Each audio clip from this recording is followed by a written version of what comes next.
आज संपूर्ण भारतामध्ये महाशिवरात्री हे पर्व आपण साजरं करत आहोत। भारतीय संस्कृतीमध्ये एकूण 5 पर्व काळ सांगितलेले आहेत। त्याच्यातला अत्यंत महत्त्वाचा शिवभक्तांसाठी एक पर्वणीचा काळ म्हणजे महाशिवरात्री। महाशिवरात्रीचं महात्म्य असं आहे, साक्षात भगवान भोलेनाथ या शिवमहापुराण ग्रंथामध्ये सांगतात की महाशिवरात्रीच्या दिवशी जो 4 प्रहर जागरण करेल, दिवसभर शिवनामाचं नामस्मरण करेल, जलाभिषेक करेल, अशा व्यक्तीला वर्षभर माझी पूजा करण्याचं पुण्य केवळ एका दिवशी लाभेल। आणि अशा या पर्व काळावर पुण्य काळामध्ये आता आपण पाहतो समाजामध्ये की कोणत्याही गोष्टीचा एक ठराविक काळ असतो। लग्न सराई म्हणजे त्या काळामध्ये ते मुहूर्त असतात आणि त्या दिवसामध्ये आपण ते काम करत असतो। त्यासाठी किंवा त्याप्रमाणे भक्तीचा असा काही मुहूर्त किंवा भक्तीसाठी कुठल्याही काळाची गरज नाही। तरीसुद्धा भक्तांना किंवा साधकांना जास्तीत जास्त फळलाभ मिळावा यासाठी पंचांगानुसार जे पर्व काळ आहेत त्याच्यातला महाशिवरात्री हा एक पर्व काळ आहे। मला अतिशय आनंद होतो की आमचे मित्र हर्षलजी असोत किंवा त्यांचा संपूर्ण टीम, आता मला तिघांचे नाव माहीत झाले, हर्षल, साईराज, तर या त्यांचा जो शिवभक्त आरती मंडळ आहे, मला इथं आल्यावर समजलं की या आरती मंडळामध्ये सगळे तरुण आहेत आणि ही सगळ्यात जास्त आनंदाची गोष्ट आहे। एकदा जोरदार टाळ्या आपण या तरुणांसाठी वाजवल्या पाहिजेत की तरुण असूनही ते अध्यात्माला विसरलेले नाहीत। नाहीतर बऱ्याच वेळा मला पाहायला अतिशय दुःख होतं, मी जिथे कुठे जातो शिवमहापुराण कथा सांगायला, तर तिथं सगळी रिटायर आर्मी असते, म्हणजे आता त्यांना आयुष्यात काहीच करायचं नाही असे लोक येऊन बसलेले असतात। त्यांना आपण किती सांगितलं असं वागा तसं वागायचा काही फायदा होणार आहे का? त्यांच्याकडे थोडाच काळ राहिलेला असतो। तरीसुद्धा काही लोक असेही असतात, त्यांचं शरीर जरी वयस्कर झालं असलं तरी त्यांचं मन मात्र तरुण असतं। असेही एक आदरणीय व्यक्ती या ठिकाणी आलेले आहेत, आदरणीय लक्ष्मणजी क्षीरसागर काका, यांच्यासाठी आपण एकदा जोरदार टाळ्या वाजवल्या पाहिजेत। मला इथं आल्यानंतर समजलं बाबांना आता 94 वर्ष सुरू आहे, आम्ही तर 94 पर्यंत जगू की नाही माहीत नाही। तर इतकं वय होऊनही बाबाची देवावरची निष्ठा, बाबांनी आतापर्यंत केलेली सेवा, आणि मी मंदिरात आल्याच जेव्हा पांडुरंगाचं दर्शन घेण्यासाठी गेलो तर मला साक्षात पंढरपूरला आण्याचा आनंद झाला। अगदी असं हुबेहूब आणि अतिशय सुंदर असं मंदिर या ठिकाणी आपण बनवलेलं आहे। विठ्ठल रुक्माईचं दर्शन घ्यायला जावं तर पंढरपुरात आल्याचा अनुभव, मारुतीरायाचं दर्शन घ्यायला जावं तर साक्षात मातंग पर्वतावर जाऊन दर्शन घेतल्याचा अनुभव, आणि भगवान भोलेनाथाचं दर्शन घ्यायला जावं तर साक्षात कैलासावर गेलो की काय असा आनंद, अशी सुंदर अशी महादेवाची पिंड या ठिकाणी बसवलेली आहे। आपल्या सर्वांचंच मी खरं तर अभिनंदन करतो, कौतुक करतो। मला हर्षलजींनी फोन केला की म्हटले महाराज असा कार्यक्रम आहे तर तुम्ही येताल का? म्हटलं काही हरकत नाही। आता ते आणि मी जवळपास एका संघटनेसाठी काम करत असतो, राष्ट्रीय स्वयंसेवक संघ, तिकडे काम बुडे धाम बुडे कर्ज चढे रे अशी रीत आहे। आपलं स्वतःचं काम धंदा सोडून धर्मासाठी, देशासाठी, समाजासाठी काही ना काही आपण देणं लागतो आणि त्यासाठी आपला काही ना काही वेळ समर्पित केला पाहिजे या भावनेने अनेक लोक काम करतात। त्याच्यातला खारीचा वाटा किंवा फुल नाही फुलाची पाकळी थोडीफार आम्ही करत असतो। हर्षलजींनी विचारलं महाराज तुमचं पाकिट काय? कारण की महाराज लोकांचे पाकिटं फार डोईजड झालेले आहेत आजकाल। आता मी व्यवसायाने डॉक्टर आहे, महाराज हा माझा व्यवसाय नाही, ही माझी आवड आहे, छंद आहे, किंवा हे एक माझं साधन आहे की ज्या योगे आपल्या पुराणांमध्ये जे सायन्स दडलेलं आहे, जे विज्ञान दडलेलं आहे, जे तत्त्व जडलेलं आहे ते समाजापर्यंत सांगता कसं येईल हे सांगण्यासाठी मला एक साधन सापडलं असं मी समजतो। अगदी लहानपणी श्रावण महिन्यात दरवर्षी पोथी वाचायचो, नवनाथ कथासार, हरिविजय कथासार असे ग्रंथ वाचून वाचून या विषयात रुची निर्माण झाली. नंतर आता मागच्या 4-5 वर्षांपासून वेगवेगळ्या गावामध्ये शिवमहापुराणाचे कार्यक्रम झाले आणि आवड वाढत गेली. आणि त्यामुळे मी फक्त आपल्या हातून समाजाचं अजून काय करता येईल तर त्याचं एक चांगलं माध्यम, कारण की मी पाहिलं की डॉक्टरने, आता मी डॉक्टर पण आहे, डॉक्टरने एखाद्या पेशंटला सांगितलं की बाबा रे दारू पिऊ नको, नॉन व्हेज खाऊ नको, वाईट कर्म करू, डॉक्टर लोक तर खायला सांगतात काही काही, तो भाग वेगळा.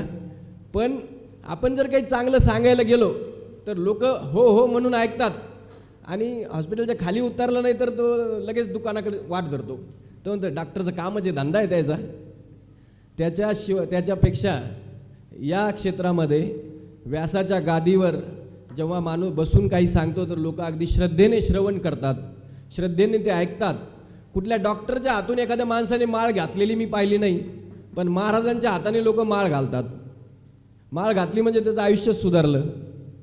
तर हे कर्म करण्याचं, हे पुण्यकर्म करण्याचं एक चांगलं साधन म्हणजे अध्यात्म आहे. आज शिवरात्रीचा पर्वकाळ आहे, महाशिवरात्री.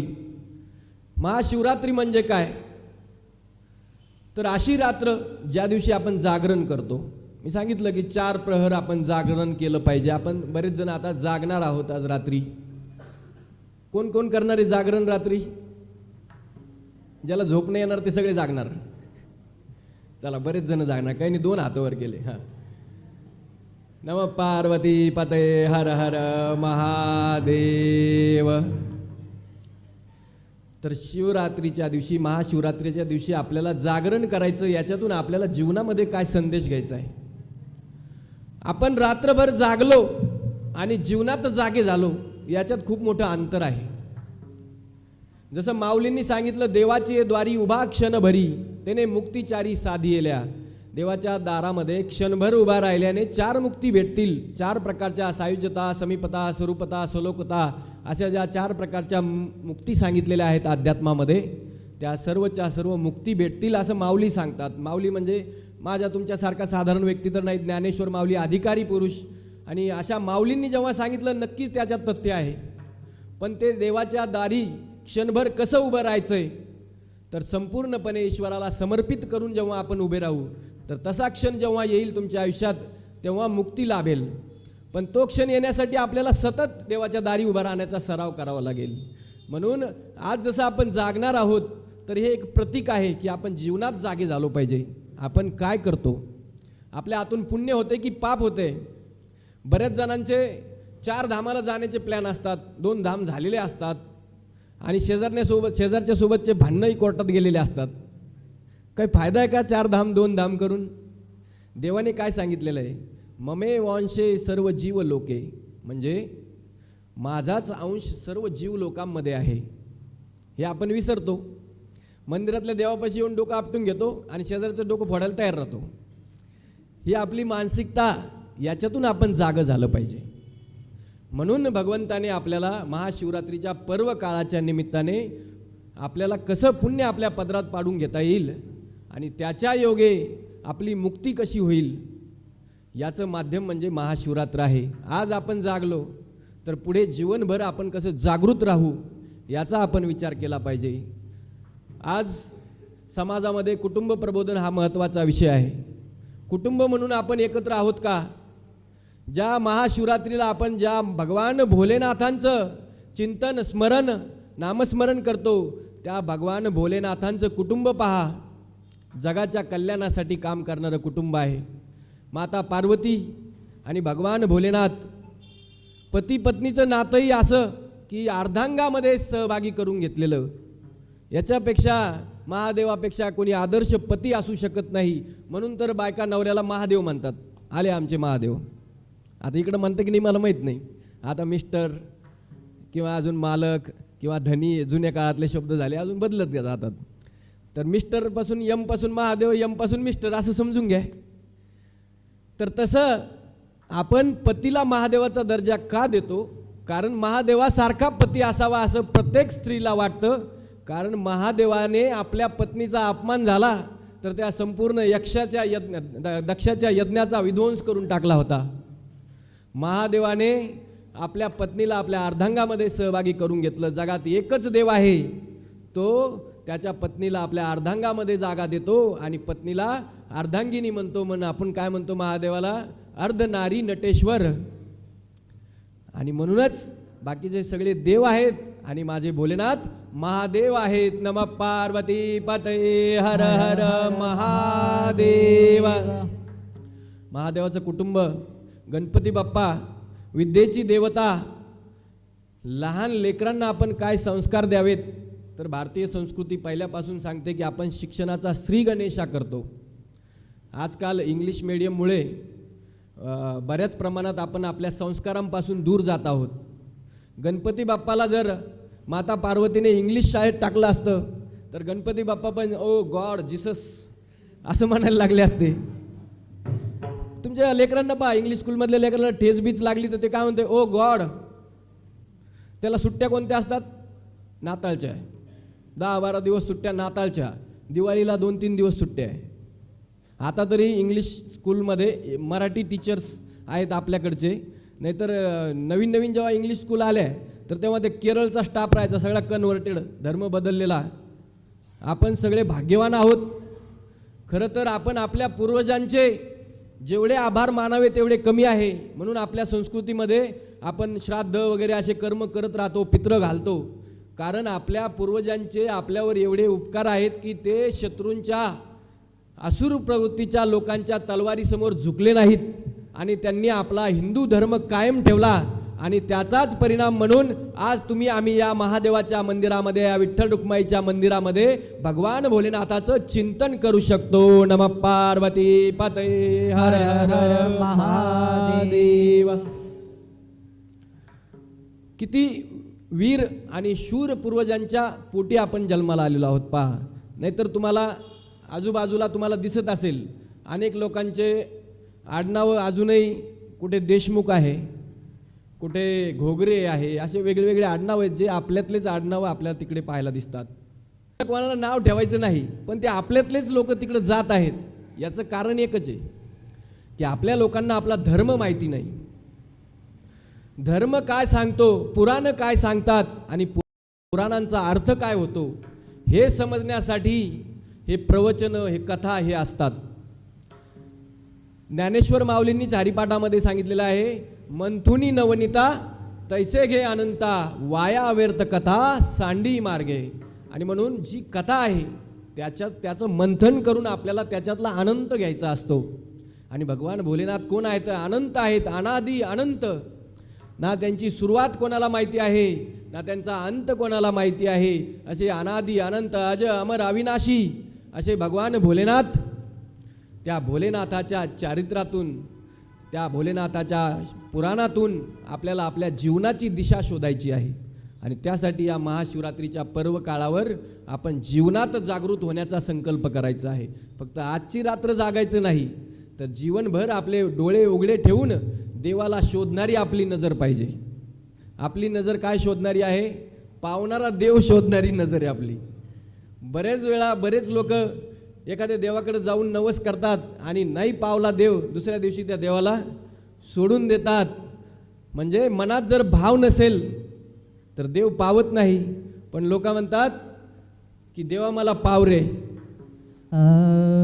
मनी नाही भाव म्हणे देवा मला पाव, मनी नाही भाव म्हणे देवा मला पाव. देव अशान भेटायचं नाही रे, देव बाजाचा भाजीपाला नाही रे, देव बाजाचा भाजीपाला नाही रे. मनी नाही भाव म्हणे देवा मला पाव, मनी नाही भाव म्हणे देवा मला पाव. देव अशान भेटायचा नाही रे, देव बाजाचा भाजीपाला नाही रे, देव बाजाचा भाजीपाला नाही रे. दगडाचा देव त्याला वडराचा भेव, दगडाचा देव त्याला वडराचा भेव. लाकडाचा देव त्याला अग्नीचा भेव, लाकडाचा देव त्याला अग्नीचा भेव. मातीचा देव त्याला पाण्याचा भेव, मातीचा देव त्याला पाण्याचा भेव, सोन्या चांदीचा देव त्याला चोराचा भेव, सोन्या चांदीचा देव त्याला चोराचा भेव. देव बाजाचा भाजीपाला नाही रे, देव बाजाचा भाजीपाला नाही रे, देव बाजाचा भाजीपाला नाही रे. मनी नाही भाव म्हणे देवा मला पाव, मनी नाही भाव म्हणे देवा मला पाव. देव अशान भेटायचा नाही रे, देव बाजारचा भाजीपाला नाही रे, देव बाजारचा भाजीपाला नाही रे, देव बाजारचा भाजीपाला नाही रे. नमः पार्वती पतये हर हर महादेव. मनी नाही भाव म्हणे देवा मला पाव, अशी आपली गती आहे. आपण मंदिरात गेल्यानंतर आपण टाकलेल्या 10 रुपयाच्या ठोकळ्यामध्ये देवाला विकत घ्यायचा प्रयत्न करतो. 10 रुपये टाकले तर 1000 रुपयाचं काहीतरी मागितल्याशिवाय बाहेर निघत नाही. म्हणजे बरेच लोक मी पाहतो व्रत करतात. कशासाठी? एक बाई मावशी भेटली मला, माझे पेशंट म्हणे डॉक्टर साहेब डोक्याला बेंड झालं होतं आणि 2 महिने उपवास केले. दर सोमवार महादेवाचा पाणी घातलं, दररोज 1 लोटा जल सारी समस्या हो का हल. पाणी घातलं म्हणे, महादेव गोरा करून टाकला आणि माझं बेंड सुद्धा नाहीसं झालं. मी म्हटलं एवढ्याशा कामासाठी डॉक्टर होता ना, 100 रुपयात काम करत होता. एवढ्याशा कामासाठी तुम्ही महादेवाला भिडवलं. पहा, लोक देवाला कोणत्या कामाला लावतील हे सांगता येत नाही. देवाकडे काय मागितलं पाहिजे आपण? तर या जन्म मृत्यूच्या फेऱ्यामधून आपल्याला मुक्ती भेटली पाहिजे. पुनरपि जननम पुनरपि मरणम पुनरपि जननी जठरे शयनम, हा जो वेढा आहे, पुन्हा पुन्हा जन्म घ्यायचा, पुन्हा पुन्हा मरायचं आणि प्रत्येक जन्मामध्ये जरा मरण व्याधी या संकटाने ग्रासून जायचं. शरीर भेटलं की शरीराला आजार येतात, आजार आले की दुःख होतं आणि त्या दुःखात रडत राहायचं, कुडत राहायचं.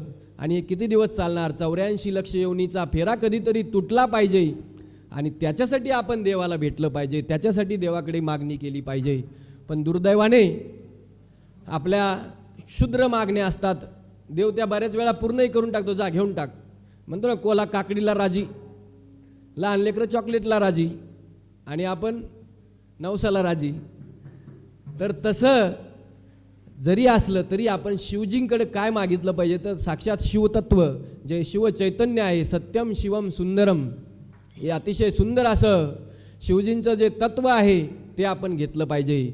शिवजींचं वर्णन सांगितलं जातं, नागेंद्र हाराय त्रिलोचनाय भस्मांग रागाय महेश्वराय नित्याय शुद्धाय दिगंबराय तस्माय नकाराय नमः शिवाय. गळ्यामध्ये नागाचा हार आहे, म्हणजे ज्याची जगाला भीती वाटते. सापाची भीती वाटते ना, जरी नाही म्हटले आणि मध्ये भस्कन काही पडलं तर लगेच सगळ्या उठून पळतील, म्हणते बोलते त्या महाराजला काही काम नाही. रात्री आमची कथा सुरू होती आंबडगावला, तिथे एक विंचू आला तर बाया लागल्या पळायला. म्हटलं ते महादेवाच जसं रामरायाच्या कथेमध्ये वानर येऊन बसतात, हनुमंतराय येऊन बसतात वानराच्या रूपाने, तसं महादेवाच्या अंगावर खेळणारे साप विंचू हेच येणार. त्याच्यामुळे तुम्ही अजिबात चिंता करू नका. आम्ही असं ते माईकचा स्टँड उचलला, त्या विंचूवर ठेवून दिला, बिचाऱ्याने शेवटपर्यंत सावलीमध्ये बसून ऐकलं. कथा झाल्यानंतर आम्ही सोडून दिला. पण माणसाला भीती कशी वाटते पहा, तर ती भीती दूर व्हावी याच्यासाठी महादेवाच्या गळ्यामध्ये नागाचे हार आहेत आणि ज्या देवाच्या गळ्यामध्ये नागाचे हार आहेत तो आपल्याला सांगतो की घाबरू नका. तुमच्या मनामध्ये जर सत्य असेल, तुमची जर ईश्वरावर निष्ठा असेल तर तुम्हाला घाबरायचं काही कारण नाही. अंगाला भस्म लावलेले आहे म्हणजे काय? वैराग्याचं लक्षण आहे. पहा, सगळे देव आपण पाहतो की मोठमोठ्या मंदिरामध्ये सोन्याचे कळस, सोन्याचे डोळे असं लावलेले असतात. आपण तर महादेवालाही लावतो. म्हणजे माणसाची भावनाच अशी आहे की बाबा ह्या धातूला खूप किंमत आहे असं आपण ठरवलेलं आहे. चांदी, सोने. संतांच्या दृष्टीनं जर पाहिलं आपण तर हे सगळं मृत्तिके समान आहे. रत्न आम्हा मृत्तिके समान. नामदेवांची गोष्ट सांगितली जाते की त्यांच्या बायकोने शेजारणीकडून ते परीस आणला, म्हणे दगडाला लोखंडाला लागलं की सोनं होतं. नामदेव महाराजांनी उचलून फेकून दिला. तर ज्याची आसक्ती या जीवनामध्ये राहत नाही तो मुक्तीच्या दिशेने जातो आणि त्या आसक्तीचं चित्र म्हणजेच अंगाला भस्म लेपन करणे, कुठलाही अलंकार नाही. भस्म म्हणजे काय? सगळं जळाल्यानंतर जे उरतं ते भस्म आहे. आणि महादेव कुठे बसतात? स्मशानात बसतात. सगळं तुमचं करून भागले तुम्ही, शेवटी जातात महादेवाकडे आणि महादेवाची भेट घेऊन त्या ठिकाणी आपण आपली जीवनयात्रा संपवतो. स्मशानात बसणारा, शेवटपर्यंत साथ देणारा, कुठल्याही गोष्टीची आसक्ती न करणारा, आणि जो आसक्ती करत नाही त्याला कसली भीती राहत नाही, त्याला चिंता राहत नाही. आजकाल आपलं सगळ्याचं दुखणं काय आहे?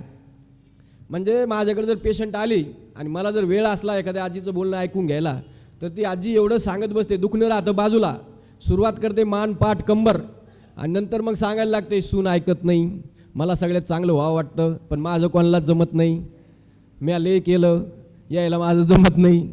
तर हे जीवनातले जे दुःख आहेत, ह्या अपेक्षा ज्या आहेत, तर ह्या केव्हा संपतील? जेव्हा आपल्याला आसक्ती राहणार नाही. आपल्याला अपेक्षा राहिली की दुःख येत राहणार.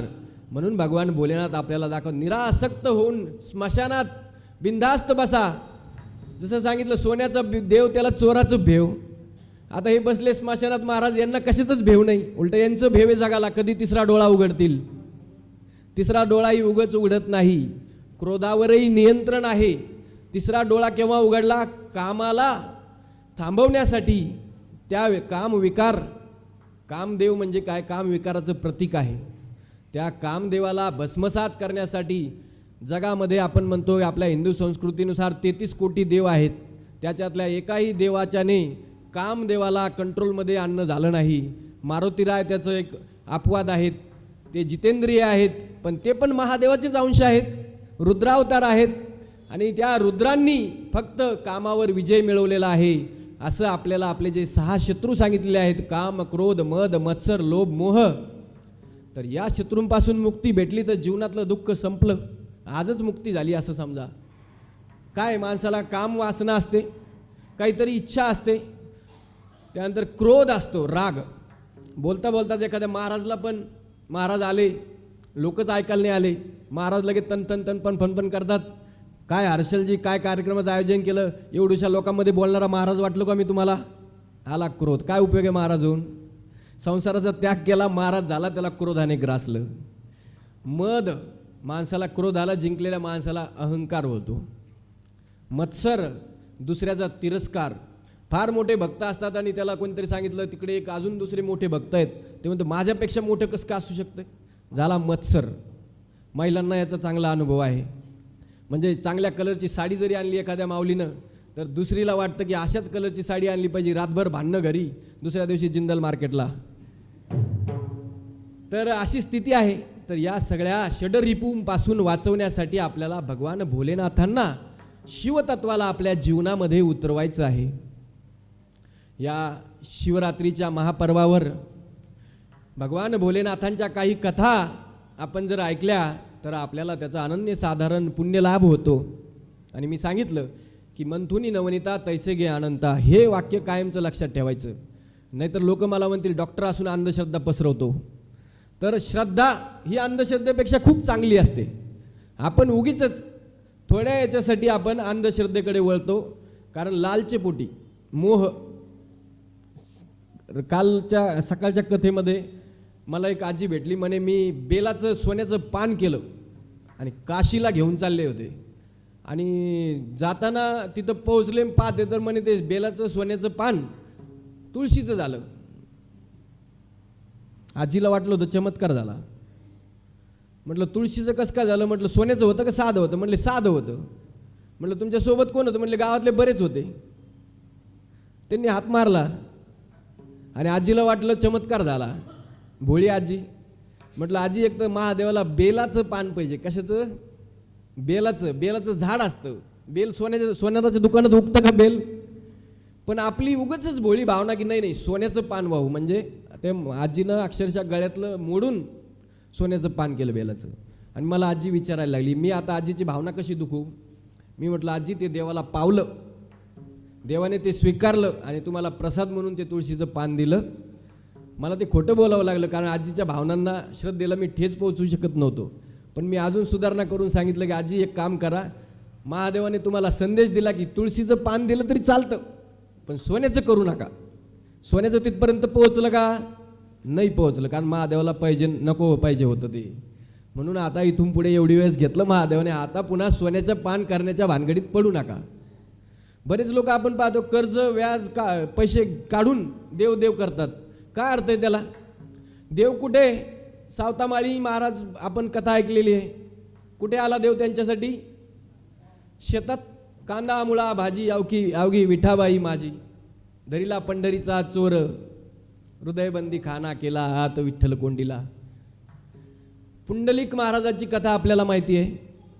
आपल्या माता पित्यांची सेवा करत बसले होते. ही सगळ्यात मोठी भक्ती आहे.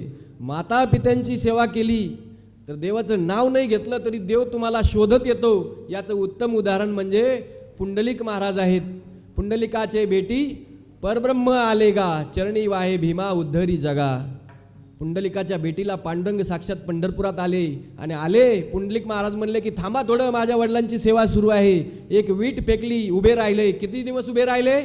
युगे 28 विटेवरी उभा. असा हा श्रद्धेचा आणि खऱ्या भक्तीचा महिमा आहे. देवाला हे पहा, मला एक सांगा, आपले आता आंतरराष्ट्रीय उलटा पालत चालू आहे खूप. डॉलर, अमेरिकेने काही देशांनी ते डॉलर फ्रीज केले. आपल्या देशातले रुपये आपण पाहतो की आपण जर हाच रुपया उचलला आणि अमेरिकेत गेलो तर तिथं कोणी त्याला मोजणार नाही. म्हणजे या देशातले पैसे दुसऱ्या देशात चालत नाही, तर मग या देशातले पैसे स्वर्गात चालतील का? हे पहा, पैसे देणं, समर्पण करणं हा तुमच्या ठाई समर्पण भाव असणं चांगलं आहे. पण तुमची क्षमता असेल तर मंदिराला जेव्हा वर्गणी मागितल्या जाते तर तो तुमचा समर्पण भाव असतो. काहीतरी जवळचं काढून द्यायलाही मोठी दानत लागते, हिंमत लागते. तर ते अवश्य करा, पण त्याच्यातून काही बदल्यात मागू नका. ते आपल्यावर करण्यासाठी संस्कार आहे. मी मंदिरासाठी काही दिलं, मी एखाद्या कथेसाठी काही दिलं तर ते माझं कर्तव्य आहे आणि माझ्या समर्पण भावाच्या संस्काराला खतपाणी घालण्यासाठी केलेलं काम आहे. लगेच त्याच्या बदल्यात मला काही भेटेल अशी अपेक्षा ठेवू नका. देव तुमची निष्काम भक्ती पाहतो. तेच आपल्याला पुढे कथांमध्ये पाहायचं आहे. शिवरात्री, महाशिवरात्री का साजरी केल्या जाते याचे काही उदाहरणं सांगितल्या जातात किंवा काही कथा सांगितल्या जातात की ज्या दिवशी शिवलिंगाचा उद्भव झाला होता किंवा पिंडीचा उद्भव झाला होता तो दिवस म्हणजे महाशिवरात्र. किंवा ज्या दिवशी भगवान भोलेनाथ आणि माता पार्वती यांचा विवाह झाला होता तो दिवस म्हणजे महाशिवरात्र. असे महाशिवरात्रीचे ऐतिहासिक महत्त्व किंवा पौराणिक महात्म्य सांगण्यात आलेले आहे. याच्या कथा जो कोणी ऐकेल त्याला त्याच्या सप्तजन्मामध्ये केलेल्या पापांपासून मुक्ती भेटल्याशिवाय राहणार नाही असं शिवमहापुराण सांगतं. आणि 7 जन्मचं सोडा, याच जन्मात आपण बरेच पाप केलेले असतात. कळत न कळत, आपण कोणालाच नाही सांगितलं तरी आपल्याला माहीत असतं. आणि आपल्याला आपण केलेलं पाप कळतं, याचा अर्थ आपल्या मनामध्ये अजूनही पुण्यवान आत्मा जिवंत आहे. काही लोकांना त्यांनी केलेलं पाप पण कळत नाही. गाय कापणारे वगैरे पहा, ते म्हणतात की हमारे उन्नज बोला आहे. तर या पापी लोकांना पाप करतं हे पण कळत नाही. आपल्याला ते कळतं आणि म्हणून बऱ्याच वेळा आपण पाप करून असं करतो. तर याचा अर्थ आपण परत येऊ शकतो, सन्मार्गावर येऊ शकतो आणि त्या पापामधून मुक्ती भेटण्यासाठी या कथा आहेत. ब्रह्माजी आणि श्रीहरी विष्णू यांची कथा आहे. श्रीहरी विष्णू एकदा आपल्या शेषशय्येवर, शेषशय्या म्हणजे शेषनागाची शय्या, तो पलंग, त्याच्यावर भगवान श्रीहरी विष्णू पहुडतात आणि तिथे ब्रह्माजी जातात. क्षीरसागरामध्ये ब्रह्माजी जातात. ब्रह्माजी तिथे गेल्यानंतर श्रीहरी विष्णू ब्रह्माजीकडे पाहून स्मित हास्य करतात. श्रीहरींना वाटतं ब्रह्माजी आले, आनंद झाला, पण ब्रह्माजींना मात्र अहंकार झालेला असतो. आता या कथेतून आपल्याला पाहायचं आहे की किती व्यक्ती मोठा असला पण त्याला अहंकाराने ग्रासल्या गेलं तर शिवजी त्याला शिक्षा देतात.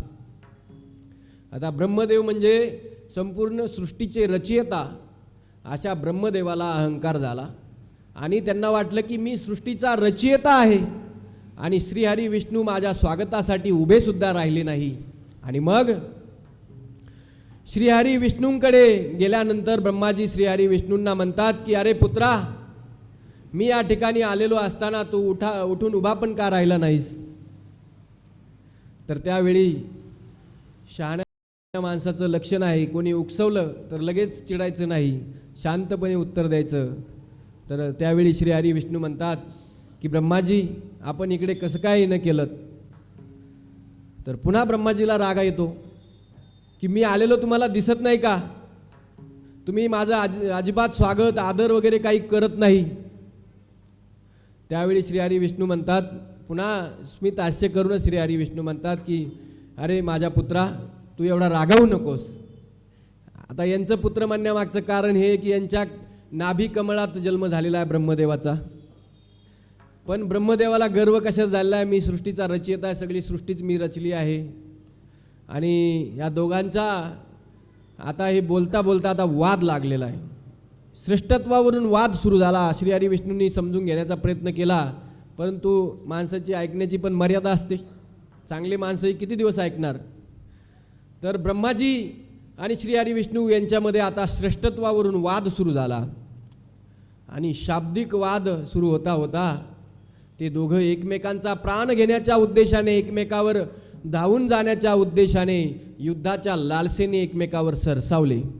दोघांनी आपापले शस्त्र काढले आणि एकमेकांच्या दिशेने वेगवेगळ्या प्रकारच्या शस्त्रांचा, अस्त्रांचा प्रहार ते करू लागले. आता ब्रह्माजी आणि श्रीहरी विष्णू यांच्यामध्ये हे लागलेलं युद्ध हे काही साधं युद्ध नव्हतं. आपल्यासारख्या दोन माणसांचे भांडणं लागले, गल्लीमध्ये दोन बायांचे भांडणं लागले, तर पार काय करतो आपण? दारात उभं राहून पाहतो गंमत, किंवा जवळ जाऊन पाहतो, त्यांच्यामध्ये पडत नाही. त्यातली त्यात एकदमच व्यसनी दारुडे बेवडे लोक असतील तर आपण त्यांच्यामध्येही पडत नाही, म्हणतो भांडू द्या, यांचं रोजचंच आहे. पण त्याचऐवजी जर गावातील कोणी हुशार मोठे लोक जर भांडत असतील तर त्यावेळी मात्र गावाला चिंता पडते. आता तशीच ब्रह्माजी आणि श्रीहरी विष्णू यांचं लागलेलं युद्ध पाहून सर्व देवांना चिंता पडली आहे की आता कसं होईल, आता काय होईल. हे दोघंच जर भांडायला लागले तर संपूर्ण सृष्टीचा विनाश झाल्याशिवाय राहणार नाही. आणि मग सर्व देव या दोघांचं भांडण मिटवण्यासाठी म्हणून आता हे तर काही बोलू शकणार नाहीत. जाऊन दोन आमदाराचे भांडणं लागले तर आपल्याला भांडणं सोडायला खासदार तर आणावं लागेल.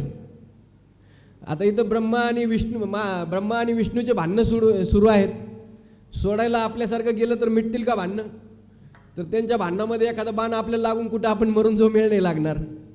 आणि त्यामुळे देवांनी विचार केला की आता यांचा वाद मिटवण्यासाठी साक्षात भोलेनाथालाच आपण पाचारण केलं पाहिजे. सगळेजण भोलेनाथाकडे जातात, भोलेनाथाचं स्तवन करतात. ओम नमः शिवाय, ओम नमः शिवाय, हर हर भोले नमः शिवाय, नमः शिवाय, ओम नमः शिवाय, हर हर भोले नमः शिवाय, नमः शिवाय, ओम नमः शिवाय, हर हर भोले नमः शिवाय. गंगाधराय शिव गंगाधराय, हर हर भोले नमः शिवाय. गंगाधराय ओम गंगाधराय, हर हर भोले नमः शिवाय. नमः शिवाय ओम नमः शिवाय, हर हर भोले नमः शिवाय.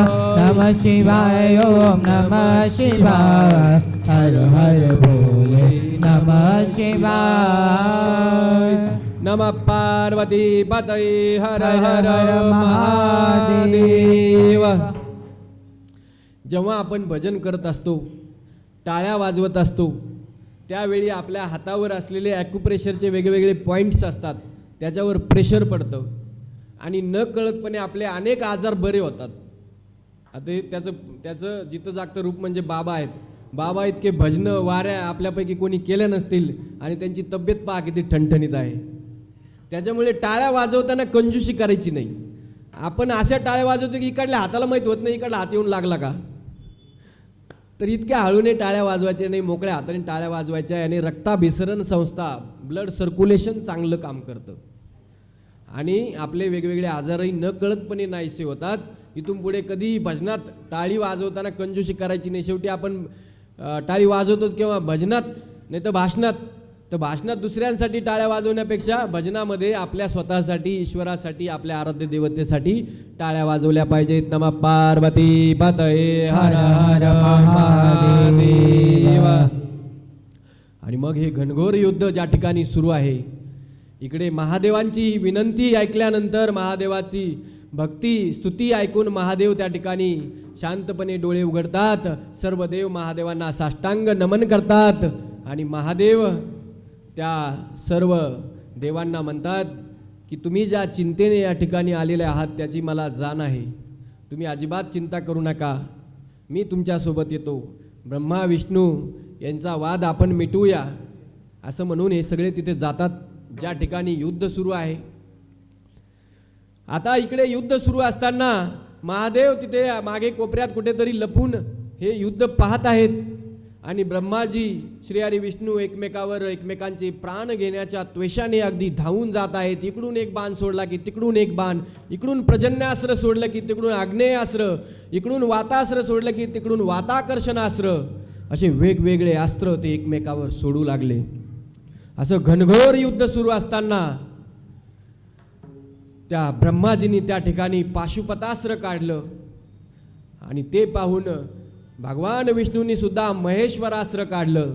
हे दोन्ही अस्त्र म्हणजे साक्षात भोलेनाथांची शक्ती आणि महादेवाची शक्ती असलेले हे दोन्ही अस्त्र जर कोणी चालवले तर जगाचा नाश झाल्याशिवाय राहणार नव्हता, हे महादेवांच्या लक्षात आलं.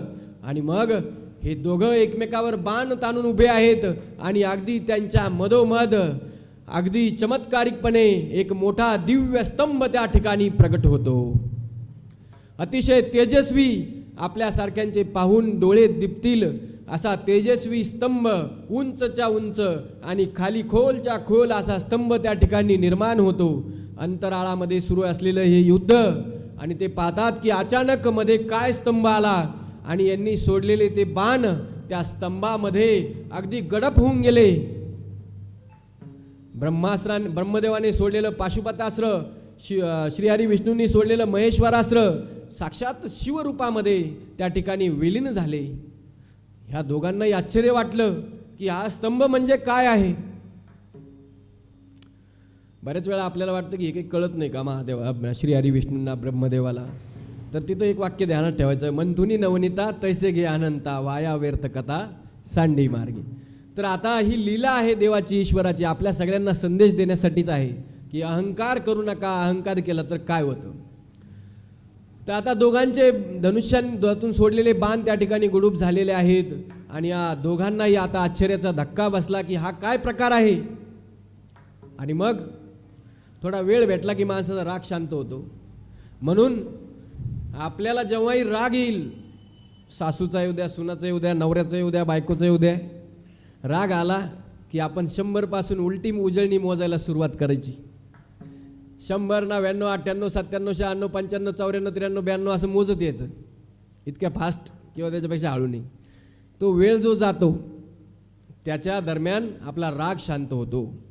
नाही हे जमलं तर सगळ्यात सोपं, ओम नमः शिवाय, ओम नमः शिवाय 10 वेळा म्हणायचं, मग एक शिवी द्यायची. तुम्हाला जर राग आला असला, शिवी देण्यासाठी मनात शिव्या आल्या की आधी ओम नमः शिवाय म्हणायचं 10 वेळा किंवा श्री शिवाय नमस्तुभ्यम, तुम्ही ज्या मंत्राचा जप करता तो मंत्र अगोदर म्हणायचा. आणि मग जर आपल्याला वाटलंच तरी पण लयच बेकार असलो आपण तर मग देऊन टाकायची शिवी. आणि नसलो तर मग राग कंट्रोल करायचा. राग कंट्रोल झाला तर पुढचा वाद टळतो. तसं या दोघांना आता वेळ भेटला, वेळ भेटल्यामुळे राग शांत झाला. मग हे दोघं विचार करू लागले की विष्णू म्हटले की ब्रह्माजी, तुमचं माझं भांडण कशावरून आहे, तर श्रेष्ठ कोण आहे, बरोबर आहे ना. मग श्रेष्ठत्व ठरवण्यासाठी दुसरे पण काही मार्ग आहेत ना. एकदम आपण हाणामारीवरच कशाला यायचं. आता भांडण मिटल्यामुळं शहाणपण, हुशारी आपल्याला सुचते, तसं यांना सुचलं. मग श्रीहरी विष्णूंचं बोलणं ब्रह्माजींनाही पटलं. ते म्हटले हो ते पण खरं आहे, मग काय केलं पाहिजे. श्रीहरी विष्णू म्हटले हा इथे रहस्यमयी जो स्तंभ निर्माण झाला आहे तो काय आहे, कुठून सुरू झाला, कुठे संपतो, याचा आपण शोध घेऊ. आणि एक जण वरच्या टोकाला जाऊ, एक जण खालच्या टोकाला जाऊ. जो सगळ्यात पहिले शेवटचं टोक पाहून परत येईल त्याला आपण विजेता घोषित करू आणि सर्वश्रेष्ठ म्हणून घोषित करू. सोपं आहे ना भांडणं करण्यापेक्षा. असं ते म्हटले चांगलं आहे. ब्रह्माजी म्हटले चालतं. आता थोडा मनात आधीचा अहंकार. ब्रह्माजी म्हटले ठीक आहे, मी वरच्या भागाला जातो. अहंकारी माणसाला वर जाण्याची घाई असते आणि त्याच्यामुळे ते लवकर वर जातात. ब्रह्माजी म्हटले मी वरच्या भागाला जातो. श्री हरी विष्णू म्हटले ठीक आहे, मी खाली जातो. नम्र माणसं नेहमी खाली जातात आणि खाली राहिलेल्या लोकांमुळेच वरच्या लोकांना आधार भेटतो. आपल्याला ती गोष्ट माहिती आहे. स्वामी विवेकानंदांचं शिकागोमध्ये भाषण सुरू होतं. तिथे भगवद्गीता सगळ्यात खाली ठेवली, बाकीचे ग्रंथ वर ठेवले. म्हटलं की तुमचा ग्रंथ सगळ्यात खाली आहे.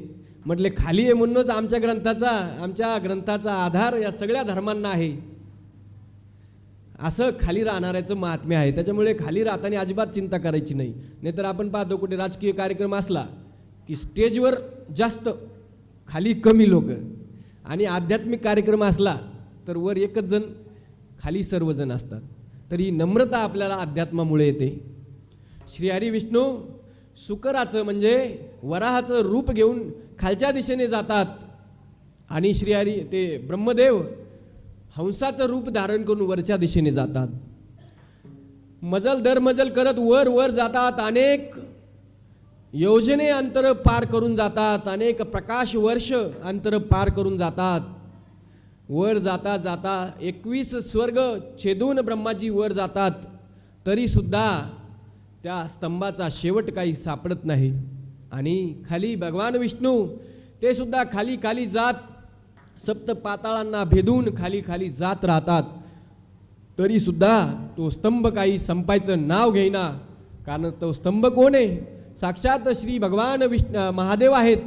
आणि महादेव कोण आहेत? अनादी अनंत आहेत, ज्यांचा आदी पण नाही आणि अंत पण नाही. त्याचा अंत आणि आदी शोधायला गेलेल्यांना अंत आदी भेटणार कसा? आणि मग ब्रह्माजी वर जातात, श्रीहरी विष्णू खाली जातात. अनेक प्रकाश वर्ष अंतर चालून गेल्यानंतरही जेव्हा हा शेवट सापडत नाही, ब्रह्माजी विचार करतात की ज्याच्या मनामध्ये खोट आहे त्याच्या मनामध्ये पाप येतं. ब्रह्माजी विचार करतात आणि असुरक्षितता असते. कसं होईन, काय होईन, कसं होईन, काय होईन. याला इंग्लिशमध्ये म्हणतात अप्रेहेन्शन. सायकोलॉजिकल प्रॉब्लेम्समध्ये सगळ्यात मोठा प्रॉब्लेम आहे कसं होईल, काय होईल. आणि सगळ्यांना तेच आहे ना. म्हणून आपण महादेव ध्यानात ठेवले पाहिजे. महादेवाच्या हातामध्ये जे त्रिशूळ आहे, 3 काळांचं ते लक्षण आहे की वर्तमान काळ, भूतकाळ, भविष्यकाळ, या तिन्ही काळांना ज्याने आपल्या मर्यादेत ठेवलं आहे असे शिवजी, आपण त्यांच्याकडून शिकलं पाहिजे की आपल्या हातात फक्त वर्तमान असतो आणि आता जे करता येईल आपण ते करायचं. चांगलं केलं तर चांगलं भेटेल, वाईट केलं तर वाईट भेटेल, बाकी चिंता करायची नाही. परंतु भीतीपोटी आणि अज्ञानापोटी माणूस भीती धरतो.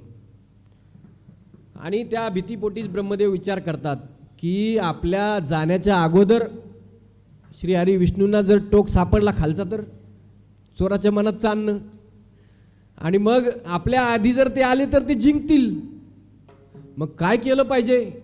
इकडे तिकडे पाहतात, काहीतरी युक्ती लावली पाहिजे असा विचार करतात. तेवढ्यात त्यांना तिथे एक केतकीचं झाड, केतकीचं फूल त्या ठिकाणी दिसतं. आणि केतकीचं फूल दिसल्यानंतर ब्रह्माजींच्या डोक्यात लगेच आयडिया येते की या केतकीच्या फुलाला आपण साक्षीदार म्हणून घेऊन जाऊ. आणि त्या फुलाला सगळी हकीकत सांगतात ब्रह्माजी. आणि त्याला म्हणतात की तू माझ्यासोबत चल आणि तिथे फक्त एवढंच सांग की ब्रह्माजीने वरचं टोक पाहिलं आणि मी त्याला साक्षीदार आहे. मांजराला उंदराची साक्ष असं म्हणतो ना आपण, तसं आता खोट्याला अजून दुसऱ्या खोट्याची साक्ष, किंवा खोटं बोलणारे आपल्यासोबत अजून कसे जोडत राहतात खोटं बोलणारे. ते माहिती ना आपल्याला की एक मागे काहीतरी व्हिडिओ आला होता. एका दुकानामध्ये एक जण चोरून लड्डू खात असतो. तर दुसरा पाहणारा त्याला वाटतं अरे आता चोरी करायला लागला, आणि ते दुकानदाराला सांगण्यासाठी तो तोंड उघडतो. तो माणूस दुसरा लड्डू उचलतो आणि त्याच्या तोंडात घालतो. आता दोघांनी लड्डू खाल्ले, दोघांनी चोरी केली, कशाला सांगायचं कोणाचं? तेरी बी चूप मेरी बी चूप. तर तसं ब्रह्माजी त्या केतकीच्या झाडाला सोबती करतात. तोही खोटं बोलायला तयार होतो. केतकीच्या फुलाला घेऊन ब्रह्माजी खाली येतात आणि इकडे श्रीहरी विष्णू हार मानून परत येतात. खऱ्या माणसाचं, सत्यवान व्यक्तीचं हे लक्षण आहे की पराजय स्वीकारतो परंतु खोट्याची साथ देत नाही. श्रीहरी विष्णू तसंच परत येतात, खाली मान घालून. त्यांना वाटतं जाऊ द्या, आता आपण ब्रह्माजींचं श्रेष्ठ आपलं काय झालं असेल पाहू पुढे, मला तर नाही भेटला वा शेवटचा टोक. हार मानून श्रीहरी विष्णू परत येतात आणि जिथून सुरुवात झाली होती दोघंही तिथं येऊन पोचतात. आणि तिथं आल्याबरोबर ब्रह्माजी म्हणतात, काय श्रीहरी, भेटलं का तुम्हाला शेवटचं टोक? मजाक उडवल्यासारखं ब्रह्माजी विचारतात. आणि श्रीहरी विष्णू म्हणतात, नाही राव, काही शेवटचा टोक मला काही भेटला नाही. ब्रह्माजी म्हणतात, मला भेटला. तेव्हा श्रीहरी विष्णू म्हटले, कुठे, कसा? तर त्यांनी सांगितलं की मी 21 स्वर्ग भेदून गेल्यानंतर तिथे मी पाहिलं की तिथे शेवटचं टोक या स्तंभाचं होतं. आणि तुम्हाला खोटं वाटत असेल तर मी हा साक्षीदार पण सोबत आणलेला आहे. खोटा माणूस साक्षीदार तयार करून ठेवत असतो बरोबर. ब्रह्माजींनी तो तयार करून ठेवला. लगेच तो पण घडाघडा बोलायला लागलं, ते केतकीचं फुल की हो खरं आहे, मी पाहिलं म्हटले. हे ऐकल्यानंतर श्रीहरी विष्णूंनी लगेच आपला पराजय स्वीकार केला. चांगल्या माणसाचं हे पण लक्षण आहे, हारलो तर हार मान्य करा. ते म्हटले, ठीक आहे ब्रह्माजी, तुम्ही सर्वश्रेष्ठ आहात. ब्रह्माजीचे दोन्ही पाय त्या ठिकाणी श्रीहरी विष्णूंनी धरले आणि तुमचं श्रेष्ठत्व मी मान्य करतो, असं ब्रह्माजीला श्रीहरी विष्णू म्हणतात. आता हे सगळं जे चालू होतं तर ते खोटं नाटं चालू होतं. आपल्याला पण माहिती आहे की आपण जेव्हा असं काही करतो तर आपल्याला वाटतं कोण पाहतंय, जाऊ द्या एवढी वेळेस बोलून घ्या खोटं, आजच्या दिवस, उद्या एक माळ शिल्लक ओढू. तर तसं आपल्याला असं वाटत असतं, पण कोण पाहत असतं? साक्षात भोलेनाथ ते पाहत असतात. ह्या दोघांचंही खोटं भोलेनाथांनी, या केतकीच्या फुलाचं आणि ब्रह्माजीचं खोटं भोलेनाथांनी ते डोळ्यांनी पाहिलं, ऐकलं. आणि त्या स्तंभ रूपाने मध्ये उभे असलेले भगवान भोलेनाथ त्या ठिकाणी आपल्या दिव्य स्वरूपामध्ये, आपल्या मूळ स्वरूपामध्ये त्या ठिकाणी अवतरित होतात. कर्पूर गौरम करुणावतारम संसार सारम भुजगेंद्रहारम सदा वसंतम हृदयारविंदे भवम भवानी सहितम नमामी. हृदयामध्ये सदा वसंत आहे, म्हणजे नेहमी शांत आहेत असे महादेव. पण आता मात्र महादेवाला राग आलेला आहे. आणि ब्रह्मदेवाचं हे खोटं पाहून महादेवानी त्या ठिकाणी प्रगट झाल्याबरोबर ब्रह्माजींकडे अतिशय रागाने कटाक्ष टाकला आणि आपल्या जटा त्या ठिकाणी मोकळ्या केल्या. एक जटा त्या ठिकाणी जमिनीवर त्या अंतरिक्षामध्ये आपटली आणि त्या जटेमधून साक्षात महाकाळ त्या ठिकाणी प्रगट झाला, वीरभद्र प्रगट झाला. आणि त्या वीरभद्राने आपल्या हातातील त्रिशूळाने ब्रह्माजीच्या 5 पैकी एका मस्तकाचं त्या ठिकाणी खंडन केलं.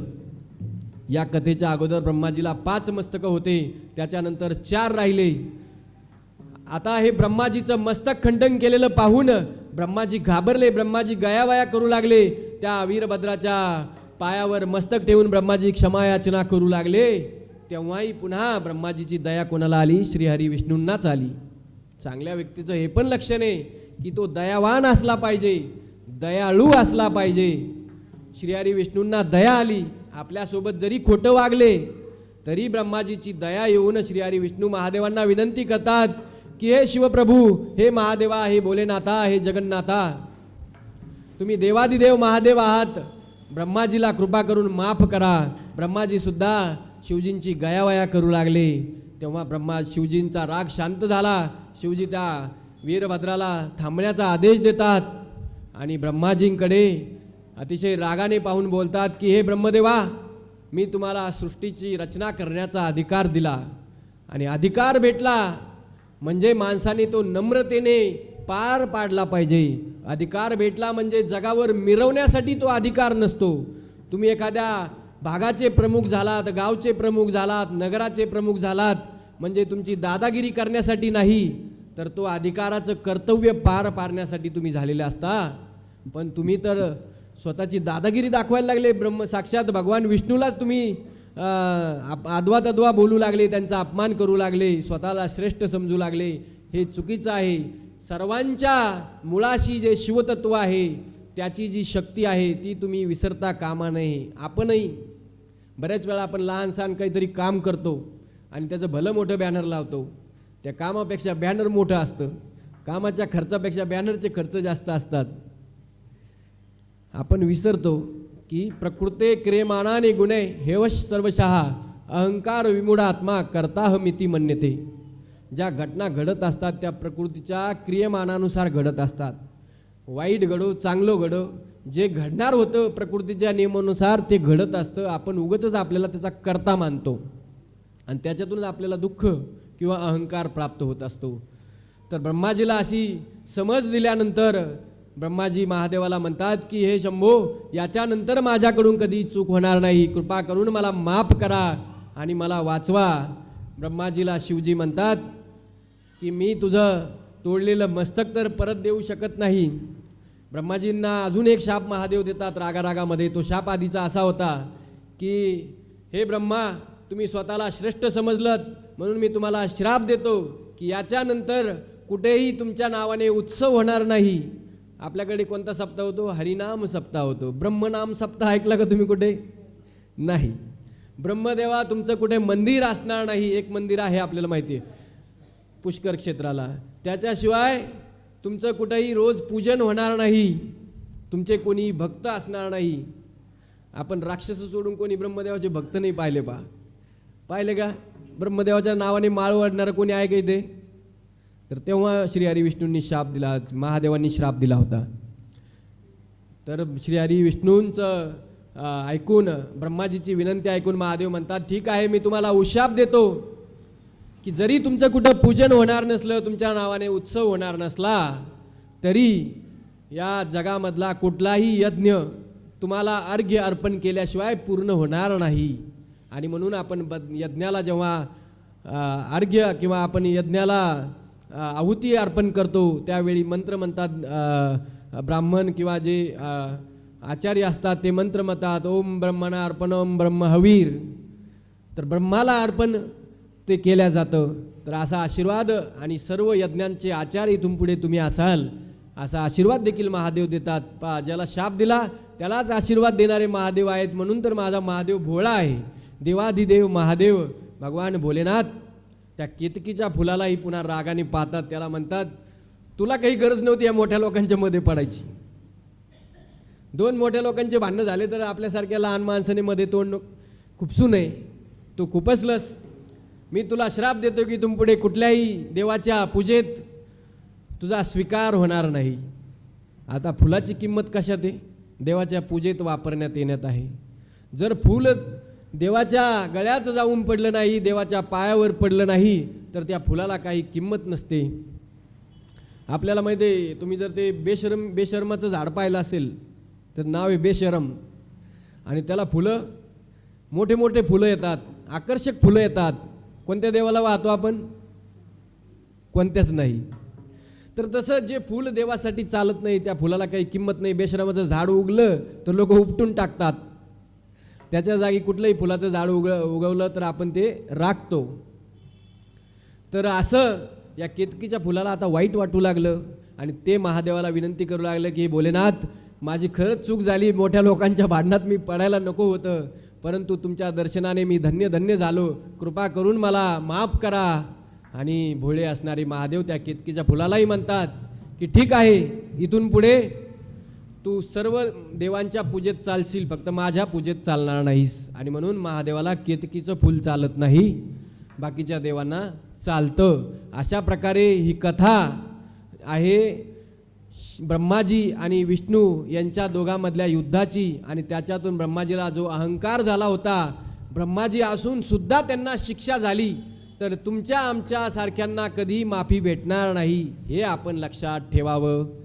आणि ज्या दिवशी हे युद्ध झालं त्या दिवशी जे आत्मलिंग स्वरूपाने किंवा त्या स्तंभ रूपाने महादेव त्या ठिकाणी प्रगट झाले होते, तर ते महादेव त्या दोघांनाही आशीर्वादित करताना म्हणतात, ते दोघंही महादेवाचं पूजन करतात. तेव्हा महादेवाला म्हणतात की हे महादेव, आपण जे विशालकाय रूप धरलं होतं त्याचं पूजन करणे मानव प्राणी मात्रांना कोणालाही शक्य होणार नाही.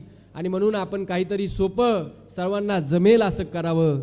आणि म्हणून भगवान भोलेनाथ म्हणतात की माझं आत्मलिंग स्वरूपात, माझ्या पार्थिव लिंग स्वरूपात सुद्धा जो कोणी माझं पूजन करेल त्याला माझ्या साक्षात पूजनाचा लाभ होईल. आणि म्हणून तेव्हापासून महादेवाचं पूजन पिंडीच्या स्वरूपात, सगळ्यात सोपा देव करायला कोणता सोपा आहे? मूर्ती करायला पहा. सगळ्या बाया करतात घरी, हरितालिकेला आणली, आपले 2 मूठभर वाळू ठेवली एका पात्रावर, दिला आकार, झाला महादेव तयार. किती सोपं आहे. आणि महादेव पहा सगळ्यात सोपा, सगळ्यांचा देव. ना जात पाहतो, पात पाहतो, ना गरीब श्रीमंत पाहतो, कुठेही असणारा, कोणाच्याही नावाने. म्हणजे भिकेश्वर महादेव पण पाहिला मी, भिकेश्वर महादेव, अमृतेश्वर महादेव, धोपटेश्वर महादेव. लोकांना जे वाटेल ते नाव ठेवलं आणि ते महादेवाने स्वीकार केलं. म्हणून सगळ्यांचा देव असलेला महादेव. नमः पार्वती पतये हर हर महादेव. आणि तो जो दिवस, ज्या दिवशी या पिंडीच्या स्वरूपात आविर्भवन झालं, तो दिवस म्हणजे महाशिवरात्रीचा दिवस, असं पुराणामध्ये, शिवपुराणामध्ये सांगण्यात आलेलं आहे. ही कथा नंदिकेश्वरांनी सनत कुमारांना सांगितली. तीच कथा सूत मुनींनी शौनक आदी ऋषींना सांगितली. शौनकादिक ऋषी ही कथा ऐकल्यानंतर सूत मुनींना म्हणतात की हे सूतजी, आम्हाला दुसरी शिवपार्वतीच्या विवाहाची कथासुद्धा सांगा. ती कथा ऐकल्याने कथा ऐकणाऱ्याला कौटुंबिक सुखाचा लाभ भेटतो, वैवाहिक जीवन त्यांचं सुखाचं जातं. ज्यांचं लग्न झालं नसेल त्यांचंही लग्न होतं, चांगला संसार होतो. अशा प्रकारचा आशीर्वाद आणि अशा प्रकारचं महात्म्य या कथेचं आहे. ती कथा आम्हाला सांगा. ती कथा आहे शिवपार्वतीच्या विवाहाची कथा. शेवटी हा ग्रंथ जो आहे तो मूळ ग्रंथ 24,000 श्लोकांचा आहे, जो 1 महिनाभर वाचत बसलं तरी संपत नाही. पण कथाकार आपापल्या सोयीने 7 दिवसात, 3 दिवसात जसं जमेल तसं त्याच्यातल्या निवडक कथा सांगत असतात. तर अशा या महादेवाच्या लग्नाची कथा. महादेवाचे 2 लग्न झाले, पण एकाच बायकोसोबत झाले हे विसरायचं नाही. नाहीतर कोणी सांगेल आपल्या महादेवाने 2 लग्न केले, श्रीकृष्णाने 16,108 केले, शिवाजी महाराजांनी 8 लग्न केले. आपल्यासारखे मूर्ख पामर लोक आपली तुलना थेट देवाशी करू पाहतात. आपण त्याच्या तळपायाच्या लागलेल्या धुळीच्याही बरोबरीचे नसतो, शतकोटी कानाच्याही बरोबरीचे नसतो, तरी सुद्धा आपण देवाशी बरोबरी करायला निघतो. हा आपला मूर्खपणा असतो. पण ज्याला हे ज्ञान असतं त्याला मूर्खपणा येत नाही. त्याच्यासाठी हे व्याख्यान, प्रवचन आणि हे पुराणं आहेत, ते आपण समजून घेतले पाहिजे. आपल्याला आपले पुराणं समजले तर आपल्याला लोकांना सांगता येतं. नाही तर बऱ्याच वेळा दुसरेच लोक आपल्या गल्लीत येतात, आपल्या घरी येतात आणि आपल्याला त्यांच्या देवाचं की ज्या देवाला आपण सुद्धा आपल्या धर्माबद्दल जाणीव करून घेतली. कोणी सांगितलं तुमचे 33 कोटी देव आहे, कोणता देव कधी येईन माहिती आहे का? तर तसं ऐकायचं नाही. तुमची श्रद्धा ज्याच्यावर आहे तो देव तुमच्याकडे येईल. भाव तिथे देव. तर असं भोलेनाथाच्या विवाहाची कथा आपण पाहणार आहोत.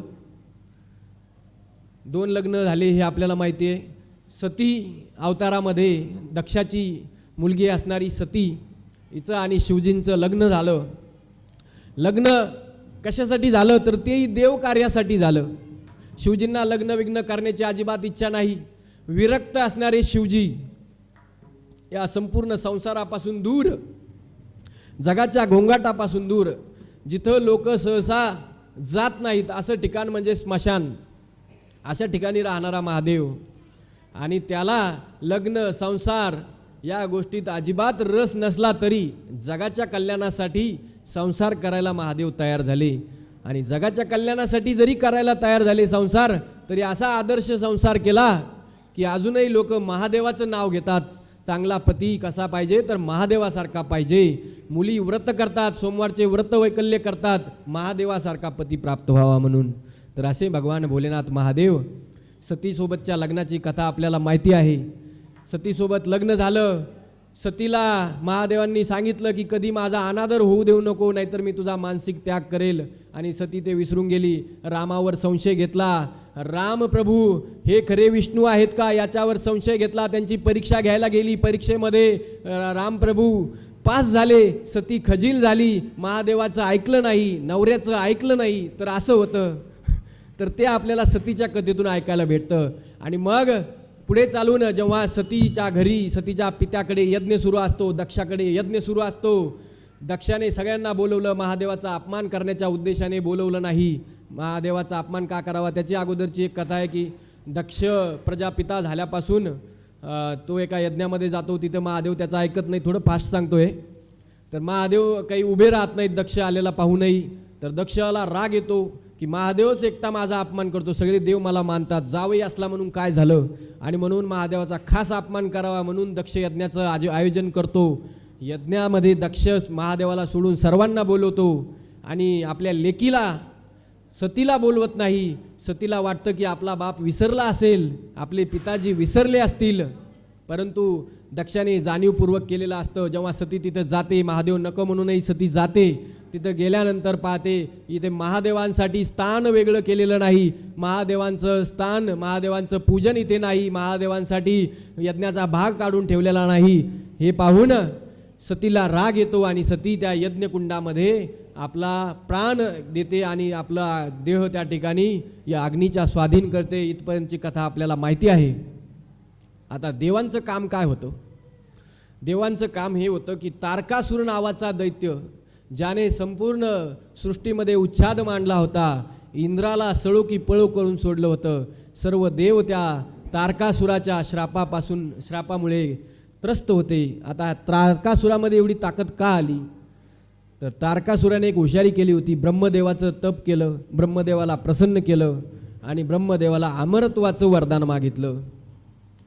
अमरत्वाचं वरदान मागितल्यानंतर ब्रह्माजी म्हटले की या जगामध्ये जो जन्माला येतो त्याला जावंच लागतं, अमरत्व सोडून तू दुसरं काहीही माग. तारकासूर म्हटला, हुशार होता.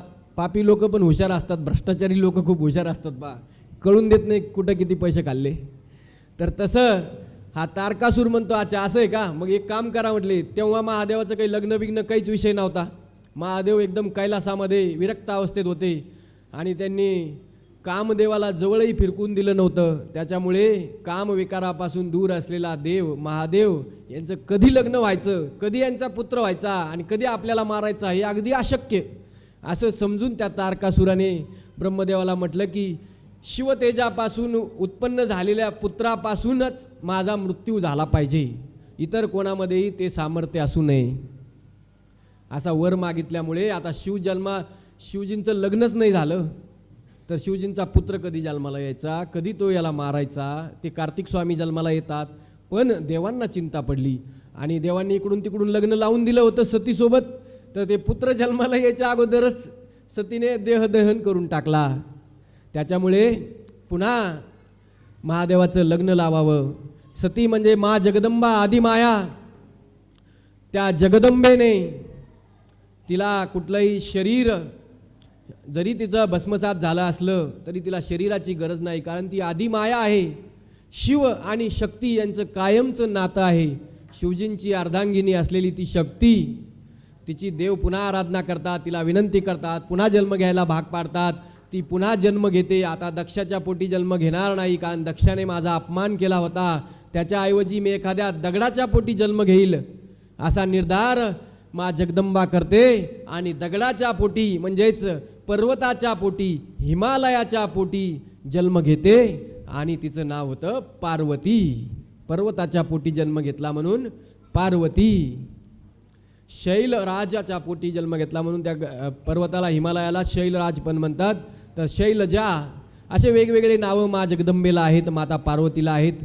माता पार्वती या हिमालयाच्या पोटी जन्म घेते. तिचं जातक पाहण्यासाठी, तिचं भविष्य पाहण्यासाठी म्हणून तिचे पिताजी नारदाला बोलवतात. नारद मुनी त्यांच्या घरी जातात. नारद मुनी लेकीचा हात पाहतात, मुलीचा हात पाहतात आणि म्हणतात की काय भाग्य तुमच्या मुलीने काढलं आहे, साक्षात जगदंबेसारखं हे स्वरूप आहे. हे हिमालया, हे हिमराजा, तुझा खरंच तुझ्या संपूर्ण कुळाचा उद्धार होईल अशा प्रकारची मुलगी तुझ्या घरी जन्माला आलेली आहे. पण म्हणून नारदजी थांबतात आणि नारदजी थांबलेलं पाहून हिमालय आणि हिमालयाची पत्नी असणारी मेना या दोघांनाही चिंता वाटते की सगळं चांगलं सांगितलं आणि पण का म्हणतायत.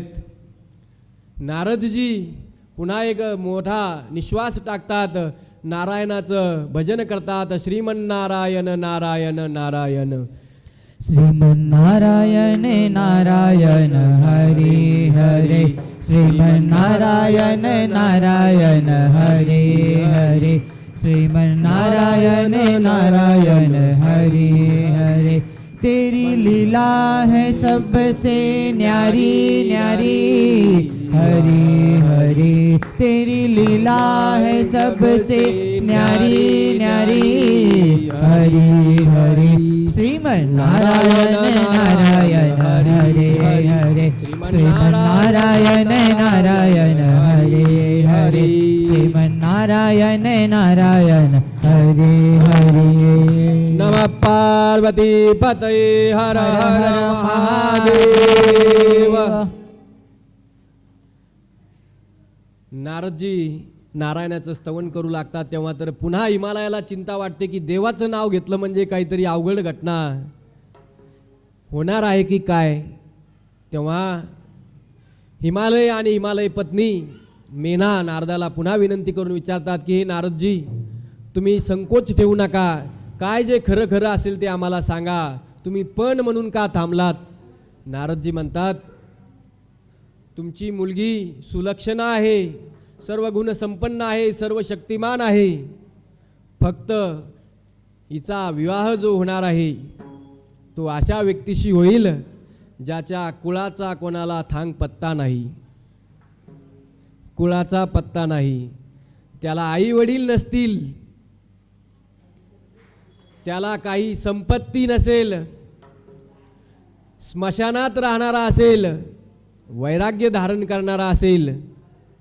आता हे सगळं ऐकल्यावर भूताखेतामध्ये राहणारा असेल, त्याच्या अंगा खांद्यावर सर्प खेळतील, विंचू खेळतील, अंगाला भस्मलेपन करणारा असेल। आता जावई म्हटलं की कसा पाहिजे, पैशावाला पाहिजे, नोकरीवाला पाहिजे, नोकरी पण सरकारी पाहिजे, परमनंट पाहिजे, खाजगीत असला सरकारीत असला तरी जाऊन आपण त्याच्या पगाराची एकदा चेक करून येतो, खरंच इतका पगार आहे का, बायोडाटामध्ये लिहिलेला जसा सांगितला तसा दिसतो का, फोटो एडिट केलेला तर नाही ना, असं सगळं आपण पाहतो। कारण शेवटी आपल्याला आपल्या लेकीचा हात, लेकीचं भविष्य त्याच्या स्वाधीन करायचं असतं, त्यामुळे यात काही गैर नाही। आणि त्यामुळे साहजिकच या माता पार्वतीच्या माता पित्यांना मोठी चिंता वाटू लागली। परंतु हे वर्णन ऐकून त्या मा पार्वतीला, जिचा जन्म जन्मांतरीचा पती हा महादेव आहे, तिला मात्र आनंद झाला।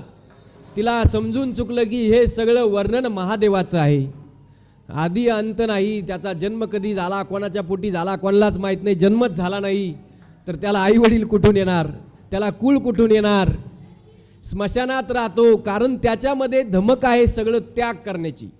आपल्यासारखा स्वार्थी वृत्तीचा, धनाला चिटकून राहणारा, माझं माझं म्हणणारा त्याग करू शकत नाही। शेवटपर्यंत माणूस मरायला येतो। बऱ्याच जणाचे धनाचे काही पेटारे मेल्यानंतर सापडतात। काही म्हणजे मागे बातम्या आल्या पेपरला की एक भिकारी त्याच्या मृतावस्थेत सापडला, नंतर त्याच्या घराची तपासणी केली तर त्याच्यामध्ये लाखो रुपयाची रोकड सापडली।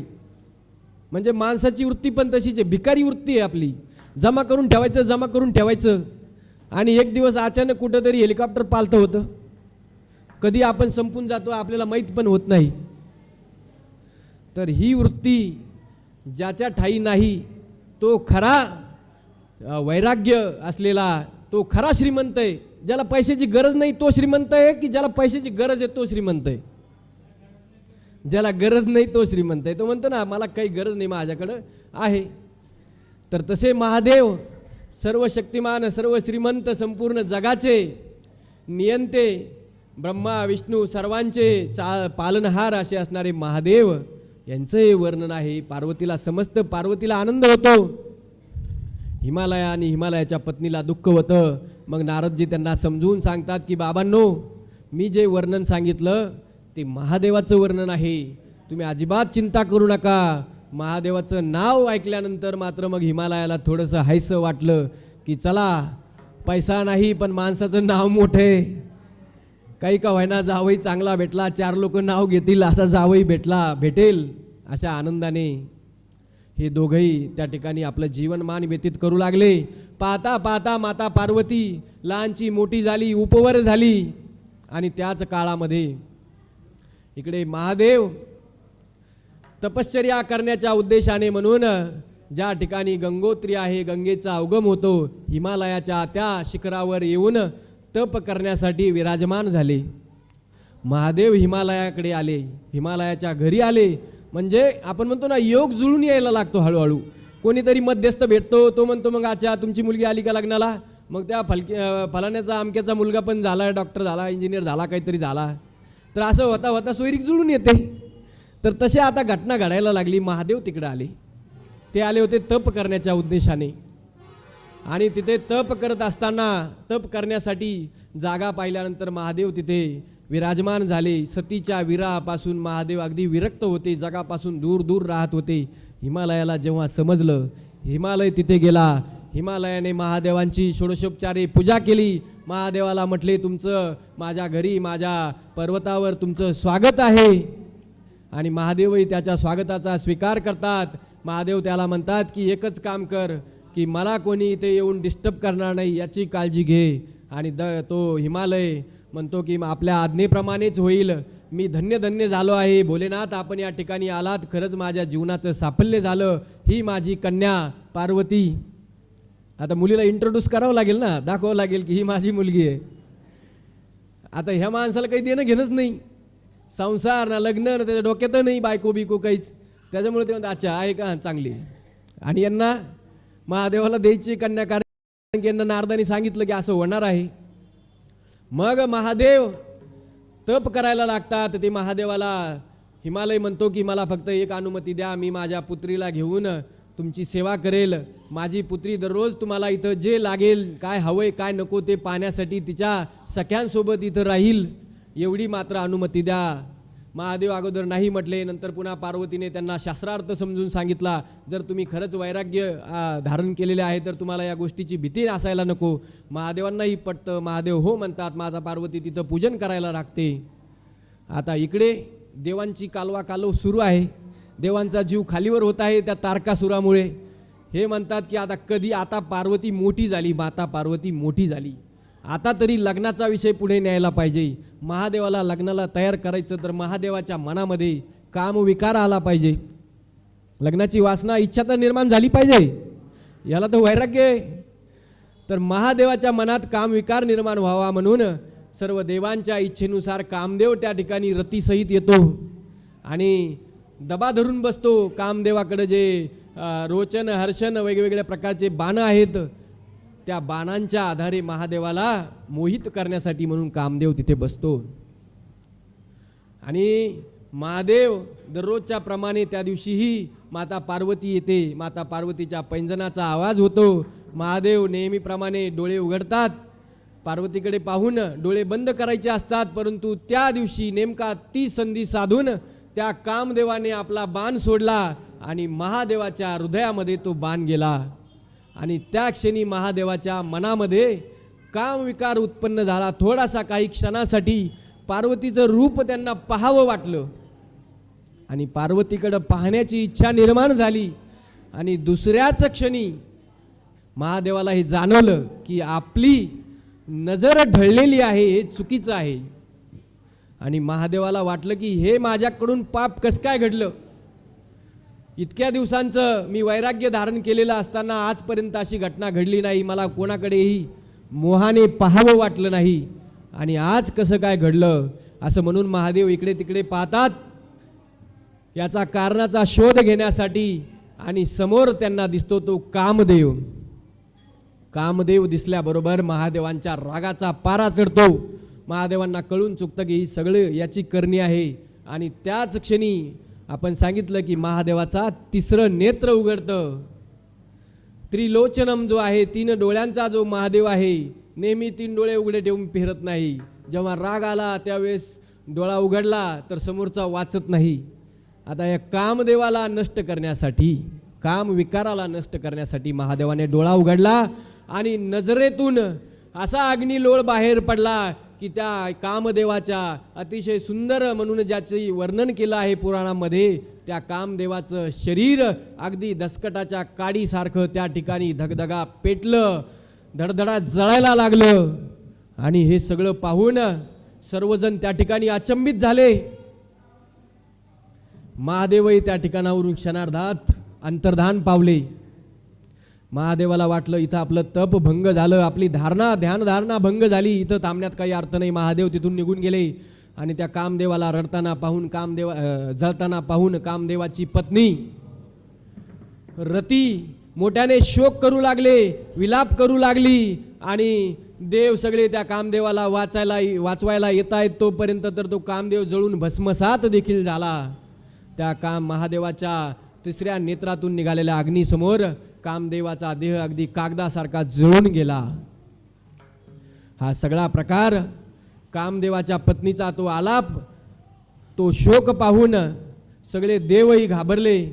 आणि ती कामदेवाची पत्नी त्या देवांना म्हणू लागली की तुमच्या नादी लागले नसते तर माझे पती वाचले असते. तुमच्या नादी लागून तुमचं ऐकून माझ्या पतीचा जीव या ठिकाणी गेलेला आहे. आता तुम्हीच काय करायचं तर करा, मला माझा नवरा परत द्या. आता हे सगळे गेले महादेवाकडे, महादेवाची विनंती करू लागले. महादेवाला म्हटले की कामदेवाच्या पत्नीला तुम्ही माफ करा. महादेव म्हटले की कामदेवाने खूप मोठं पाप केलं आहे, मी त्याला एवढा उशाप देतो की तो अनंग म्हणजे बिना शरीराचा जिवंत राहील. म्हणजे काम विकार म्हणतो ना, ही एक भावना आहे. तर तो अनंग स्वरूपाने राहील आणि त्याला त्याचं शरीर जेव्हा द्वापार युगामध्ये श्री हरी विष्णू श्रीकृष्णाचा अवतार घेतील त्यावेळी प्रद्युम्न नावाचा मुलगा म्हणून कामदेव त्या ठिकाणी जन्म घेईल आणि त्याला त्याचं शरीर परत भेटेल, अशी ती कथा आहे. महादेवाचा हा उशाप ऐकल्यानंतर सर्व देव अतिशय खुश होतात. त्यांचं दुःख नाहीसं होतं, दुःख कमी होतं आणि आनंदाने महादेवाचं भजन करतात. आपण सर्वांनी 1 मिनिट भजन करूया. ओम नमः शिवाय, ओम नमः शिवाय, हर हर भोले नमः शिवाय, नमः शिवाय, ओम नमः शिवाय, हर हर भोले नमः शिवाय, नमः शिवाय, ओम नमः शिवाय, हर हर भोले नमः शिवाय, नमः शिवाय, ओम नमः शिवाय, हर हर भोले नमः शिवाय, नमः शिवाय, ओम नमः शिवाय, हर हर भोले नमः शिवाय, नमः शिवाय, ओम नमः शिवाय, हर हर भोले नमः शिवाय, नमः शिवाय, ओम नमः शिवाय, हर हर भोले नमः शिवाय. नमः पार्वती पतये हर हर महादेव. कथाकार लोकांची आयडिया असते, पाणी बिनी प्यायचं असलं, गुळ खायचं असला, आवाज बसला असला तर तोपर्यंत लोकांना भजन करायला लावायचं. त्या योगेही आपलं पुण्यच घडतं, त्याच्यामुळे आनंदाने भजन करायचं. तर असं भजन करून सर्व देव आपापल्या ठिकाणी निघून जातात. महादेव कैलासामध्ये पुन्हा ध्यानमग्न होतात. इकडे माता पार्वतीला मात्र अतिशय दुःख होतं. ती आपल्या घरी शोक करू लागते. तिला वाटतं की कसं का होईना मला महादेवाची सेवा तर घडत होती, लग्न नसतं झालं तर हरकत नव्हती, पण मला माझ्या महादेवाची आता सेवा पण घडत नाही. आणि तिचं ते दुःख तिच्या माता पित्यालाही पाहत नाही. एक दिवशी नारद मुनी त्यांच्या घरी जातात. नारद मुनींना माता पिता म्हणतात की महादेव निघून गेल्यापासून आमची लेक आमची पार्वती ही आमची राहिली नाही. ती सतत शिवस्मरणामध्येच गुंग असते. तिला सतत जागृती सुषुप्ती चेते ब्रह्मानंद का आनंद लेते. म्हणजे त्या ब्रह्मानंदामध्येच महादेवाच्या स्मरणामध्येच ती लीन आहे. कृपा करून काहीतरी उपाय सांगा. त्यावेळी नारद मुनी त्या माता पार्वतीला म्हणतात की हे जगदंबे, तू असं दुःखी होण्याचं काही कारण नाही, कारण तू महादेवाची जन्मजन्मांतरीची अर्धांगिनी आहेस. तू शक्ती आहेस, महादेव शिव आहेत तर तू शक्ती आहेस. शिवशक्ती दोघं कधी वेगळे होऊ शकत नाहीत. जरी महादेव तुला तिथून सोडून गेले असले तरी तुमच्या दोघांचा विवाह झाल्याशिवाय राहणार नाही. परंतु महादेव सहजासहजी तुला भेटतील असं नाही. त्यासाठी तुला तप करावं लागेल. आणि महादेव तिला पंचाक्षरी मंत्राची दीक्षा देतात. पंचाक्षरी मंत्र म्हणजे आपल्या सर्वांच्या ओळखीचा ओम नमः शिवाय. या ओम नमः शिवाय मंत्राची दीक्षा तिला देतात. आणि ती पार्वती वनामध्ये जाऊन महादेवाच्या इच्छेने, महादेवाच्या लालसेने महादेवाला प्राप्त करण्यासाठी म्हणून तप करायला लागते. घनघोर असं तप करते तरी महादेव काही प्रसन्न होत नाहीत. हे पाहून पार्वती अजून जास्त कठोर तप करायला लागते. आणि तिचं ते कठोर तप आणि त्या तपाच्या तेजामुळे संपूर्ण सृष्टी आता तापू लागलेली आहे. संपूर्ण सृष्टीमध्ये उष्णता वाढू लागलेली आहे. जगातील सर्वांना इथं जसा धूर झाला तसा सगळ्या जगात धूर झाला. सगळ्या जगामध्ये उष्णता वाढली. सगळ्या प्राण्यांना, देवांना, मानवांना, यक्ष, गंधर्व, किन्नर सर्वांना त्रास होऊ लागला. आणि हा कशाचा उकाडा आहे? हे कशाचं तेज आहे?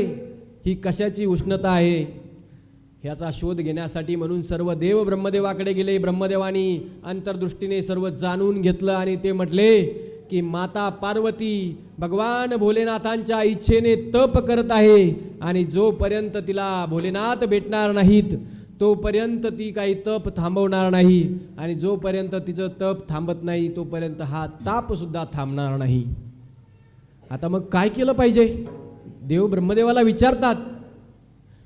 हे सर्वजण अजून एक मोठा माणूस सोबत घ्यावा म्हणून श्रीहरी विष्णूंकडे जातात. श्रीहरी विष्णू, ब्रह्माजी, इंद्र, वरुण, अग्नी सर्व देव त्या ठिकाणी महादेवाकडे जातात. कैलासामध्ये महादेवांची विनंती करतात. महादेवांना बेलपत्र अर्पण करून महादेवांना म्हणतात की हे महादेवा, कृपा करून त्या माता पार्वतीच्या तपाला तुम्ही प्रसन्न व्हा. कारण तिचं तप जसं जसं वाढत आहे तसं तसं या सृष्टीचं अस्तित्व धोक्यात आलेलं आहे. महादेव म्हणतात की मी पार्वतीला प्रसन्न झालो तर पार्वतीची इच्छा तुम्हाला माहिती आहे की मी लग्न करावं. आणि तुम्हाला माहिती आहे हा प्रकार मी एकदा करून पाहिला आणि माझ्याच्याने ते काही जमलं नाही. मी काही माझ्या बायकोला वाचवू शकलो नाही. आता पुन्हा त्या भानगडीत मला पडायचं नाही. मी जसा आहे तसाच बरा आहे. देव म्हटले असं करू नका, तुमच्यावरच सगळं आहे. एकतर त्या तारकासुराचा ताप, इकडून त्या बाईचं तप आणि या सगळ्यांच्या मध्ये आमचा व्हायला लागला होरपळा. काहीतरी करा. महादेव म्हटले ठीक आहे, तुम्ही म्हणत असाल तर मी तुमच्यासाठी, भक्तांच्या भक्तीला धावून जाणारे महादेव देवांना म्हणतात की मी तुमच्यासाठी विवाह करायला तयार आहे. परंतु मला माझ्या पत्नीची एकदा परीक्षा घ्यावी लागेल. कारण गेल्या वेळेस, मागच्या वेळेस फार फसलं होतं. ते दक्षने पण सासरा सासरा म्हणून त्याने पण अपमान केला महादेवाचा. आणि बायकोने पण महादेवाचं ऐकलं नाही. रामावर संशय घेतला. त्याच्यानंतर राग जाऊन यज्ञात जीव दिला. म्हटले हिनं पण जीव दिला तर मी किती वेळा लग्न करायचे असे. म्हटले मला परीक्षा घेतली पाहिजे. देव म्हटले बघा तुमच्या हिशोबाने काय करायचं तर करा, लवकर करा. महादेव त्यांना तथास्तु म्हटले. आणि मग पार्वतीचं ज्या ठिकाणी तप सुरू होतं त्या ठिकाणी एका वृद्ध ब्राह्मणाचं स्वरूप घेऊन महादेव तिकडे जातात. माता पार्वतीचं तप सुरू असतं आणि अतिशय वैतागून ती आता विचार करते की मी आता जर महादेव आले नाही तर मी माझा प्राण या ठिकाणी अग्नीच्या वेदीवर माझा प्राण देऊन टाकील. आता ही लग्नाच्या आधीच जळायला तयार झाली. महादेवाला वाटलं आता जावंच लागतं. महादेव तिथं पोहोचले.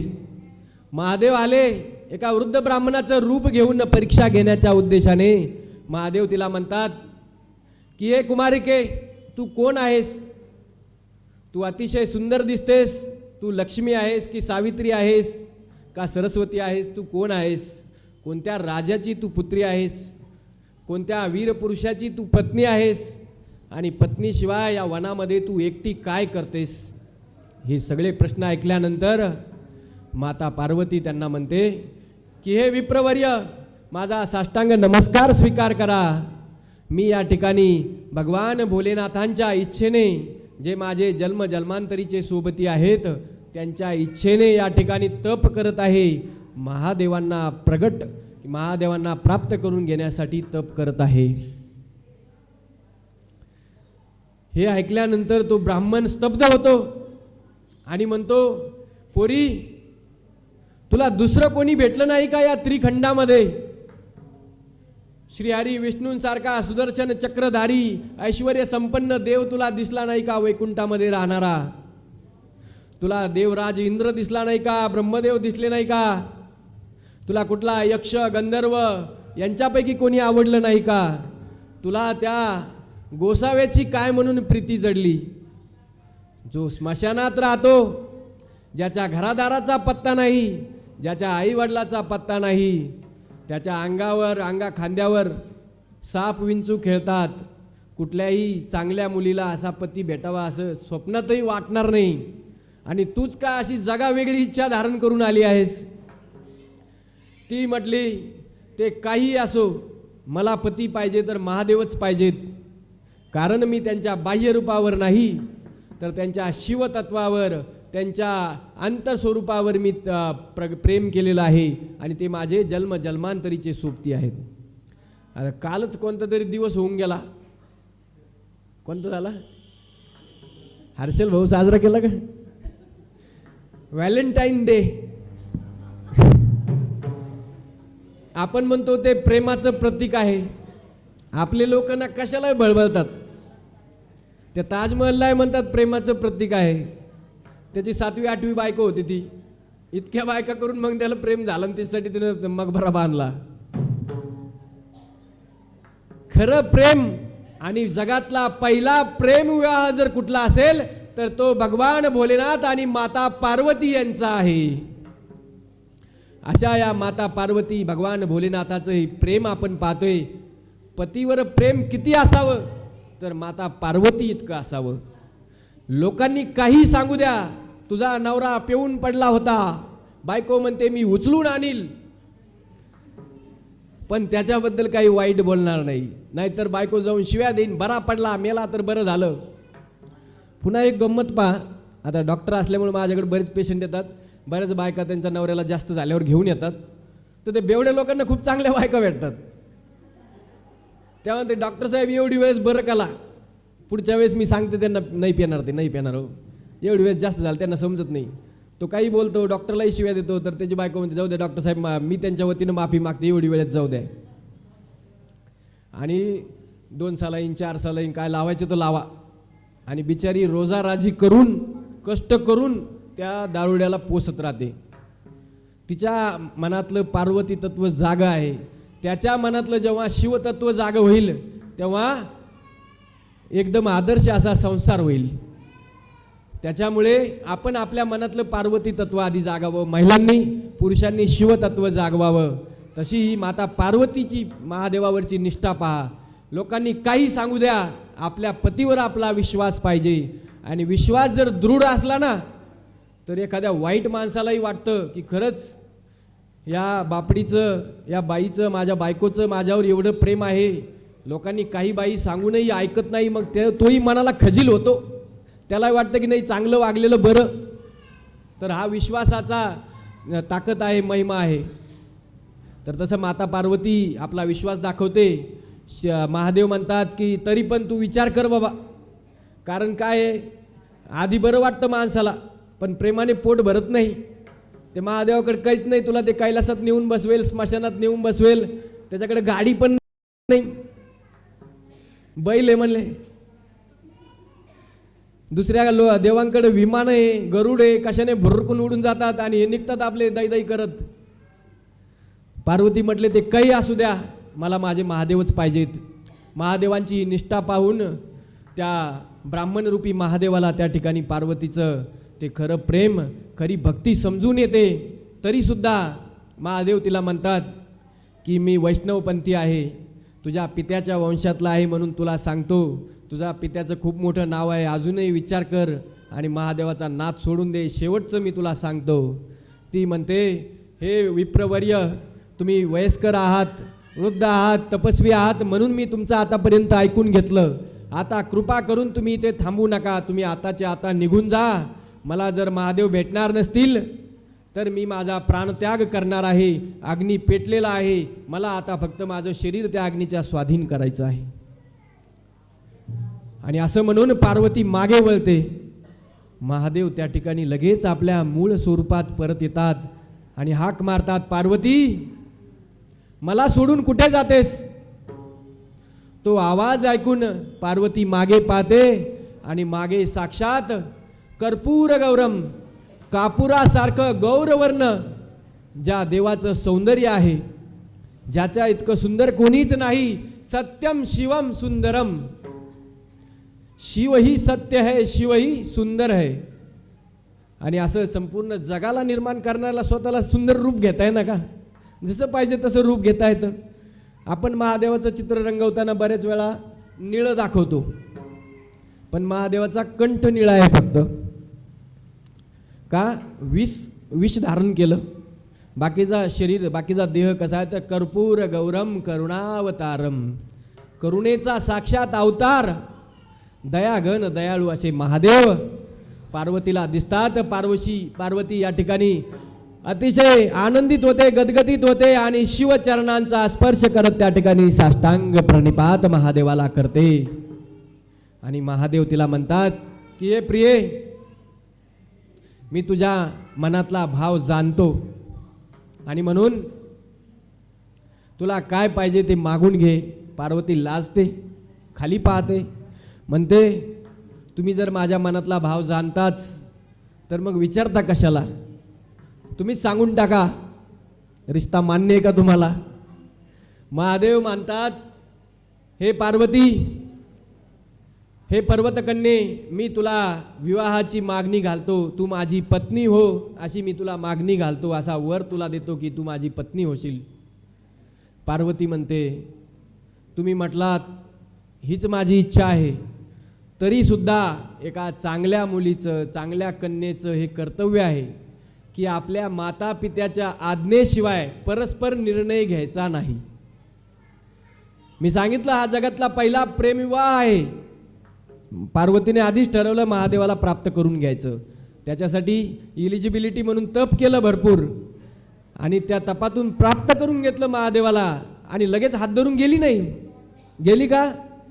म्हटली माझ्या पित्याची रीतसर परवानगी घ्या आणि विधिवत पद्धतीने माझ्याशी विवाह करून मला तुमच्या घरी घेऊन जा. महादेव म्हटले तथास्तु. आणि पार्वती आपल्या घरी गेली. आपला माता पित्याला हा आनंदाचा क्षण तिने सांगितला. इकडे शिवजी कैलासात गेले. महादेवांनी नंतर या मेना आणि हिमालय यांना भेटण्यासाठी म्हणून सप्तऋषींना पाठवलं. सप्तऋषींनी त्या ठिकाणी हिमालय आणि मेना यांना शिवजींचं स्वरूप काय आहे ते समजावून सांगितलं. आणि ते सगळं ऐकल्यानंतरही मेना आणि हिमालय यांनी तर अजून महादेवाला पाहिलेलं नव्हतं, पण ते हिमालयाने पाहिलं होतं, मेनेने पाहिलं नव्हतं. तर हिमालय आणि मेना दोघंही म्हणतात की जर सप्तऋषींनी सांगितलं आहे तर खरंच महादेव तेवढे चांगले असतील आणि आम्हाला आनंद आहे. आवाज येतो का मागे? नमः पार्वती पतये हर हर महादेव. तर महादेव आणि पार्वती यांचा आता ही सप्तर्षी जाऊन, आता पंडितजी पाहिजे ना लग्न जोडायसाठी, तर महादेवांनी 7 जण पाठवले. हे 7ही जण जातात.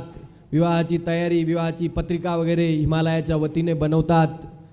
हिमालयाच्या वतीने आपल्याकडे जसा आपण शिदोरी वगैरे पाठवतो, शगुन पाठवतो, तशी शिदोरी पाठवण्यात येते कैलासामध्ये. आणि तिथं खायला बसलेलेच असतात भूतं खेतं सगळे. आल्या शिदोरी फस्त करून टाकतात. आणि मग महादेवाला ती पत्रिका, तो शगुन त्या ठिकाणी दिला जातो. महादेवही त्या ठिकाणी त्याचा स्वीकार करतात. आणि त्यानंतर महादेव नारदजींना बोलून घेतात. म्हणतात की आता विवाहाची तयारी केली पाहिजे. तुम्ही देवांचे ऋषी, देवर्षी आहात. योग्य अशी तिथी ठरवून हिमालयाने ठरवलेल्या तिथीनुसार आपण सर्व आप्तेष्टांना, माझ्या वतीने तुम्ही सर्वांना निरोप द्या हे पहा, माझं जवळचं नातेवाईक असं कोणीच नसलं तरी माझे सगळेच आहेत. ज्याचं कोणीच नाही त्याचे सगळेच आहेत.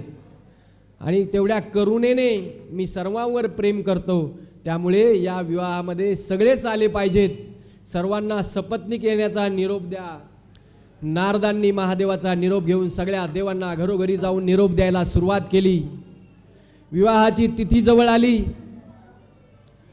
ब्रह्मा, विष्णू, इंद्र, अग्नी, वरुण सर्व देव त्या ठिकाणी आपापल्या पत्नींसह तयार झाले.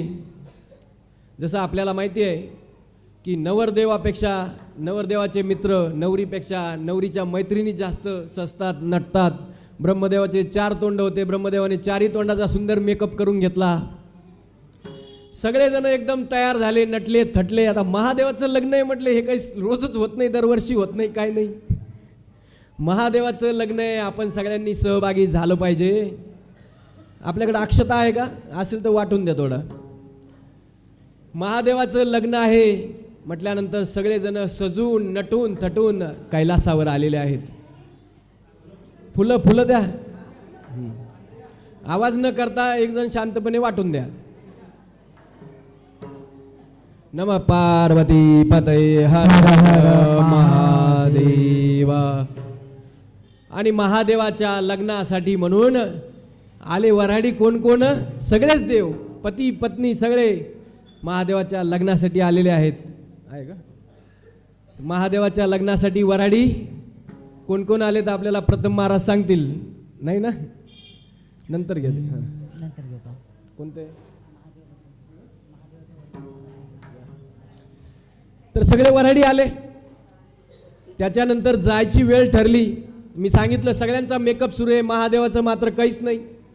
मेकअप म्हणजे काय तर गजचर्म अंगाला वेढलेली आहेत, व्याघ्रांबर वाघाची कातडी धारण केलेले, अंगावर नाग फणी, गळ्यामध्ये नाग आहे, माथ्यावर चंद्रकोर आहे.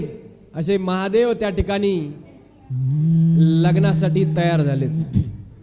शहनाइयों की सदा कह रही है, खुशी की मुबारक घड़ी आ गई है. सजी सुर्ख जोड़े में चांद सी दुल्हन, जमी पे फलक से परी आ गई है. आ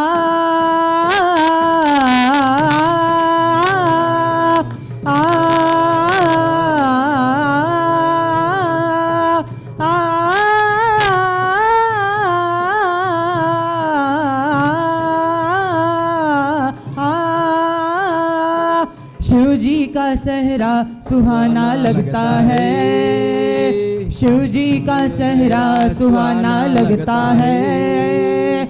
माँ गौरा का रूप सुहाना लगता है, शिव जी का सहरा सुहाना लगता है. माँ गौरा का दिल दीवाना लगता है. नमः पार्वती पतये हर हर महादेव. अतिशय सुंदररित्या प्रथम महाराजांनी आधुनिक गाण्याचा आणि आध्यात्मिक गाण्याचा जोड घातलेला आहे. एकदा जोरदार टाळ्या आमच्या गायकांसाठी, वादकांसाठी. मी डॉक्टर आहे आणि माझ्यासोबत आलेले दोघंही भावी डॉक्टर आहेत. आमचीच टीम आहे. तर असे अध्यात्माच्या मार्गावर सुद्धा चांगल्या क्षेत्रातले, सर्व क्षेत्रातले लोक यावेत असा आपल्या सर्वांचाच अट्टहास असतो. तर इकडे महादेवाच्या लग्नासाठी जसं सांगितलं की शिवजी का सहरा सुहाना लगता है. आणि खरंच महादेवाचं रूप अतिशय सुंदर दिसत आहे. परंतु आभूषण तीच, गळ्यामध्ये साप, नागेंद्र हाराय, त्रिलोचनाय, भस्मांग रागाय, महेश्वराय, नित्याय शुद्धाय, दिगंबराय, तस्मै नकाराय नमः शिवाय. असे हे महादेव तयार झालेले आहेत. श्रीहरी विष्णू महादेवाकडे येतात आणि म्हणतात हे शंभू, आपण आता तुमच्या लग्नाला जात आहोत, थोडंफार सजा धजा काहीतरी करा. शिवजी म्हटले, मी नित्य आहे, असाच शुद्ध आहे, शुद्ध आहे, त्याच्यामुळे मला तर काही गरज वाटत नाही. तरी पण थोडंफार केस बिस तर विचारून घ्या. म्हटले, जटा फारच तुमच्या अशा झाल्यात. ते म्हटले, ठीक आहे. महादेवांचाही शृंगार त्यांच्या पद्धतीने करण्यात आला. त्यांचं वाहन, त्यांची स्कॉर्पिओ काय कोणती गाडी सजवण्यात आली. नंदी देवतेला चांगली झूल घालण्यात आली. शिंगाला बलून्स लावण्यात आले. जे जे जमेल तसा शृंगार केला. त्या काळात जे होतं त्यांनी केलं. गाडी निघाली, सगळं वऱ्हाड निघालं. ब्रह्माजीला नवरदेवाचे मित्र नवरदेवाला जाता जाता सांगत असतात काही. तसं ते म्हटले विष्णू की म्हटले, लग्नाचा टाईम आहे, तिथं भास्कन तिसरा डोळा उघडताना नाही तर कोणाकडे पाहून. म्हटले मजाक मस्ती चालू राहते. सासरवाडीच्या तुमच्या कोणी मेहुण्या वगैरे आल्या त्या आणि त्यांनी कोणी गंमत केली तर लगेच चिडू नका. महादेव म्हटले, लग्नात गंमत पण असते का? ते म्हटले, असते.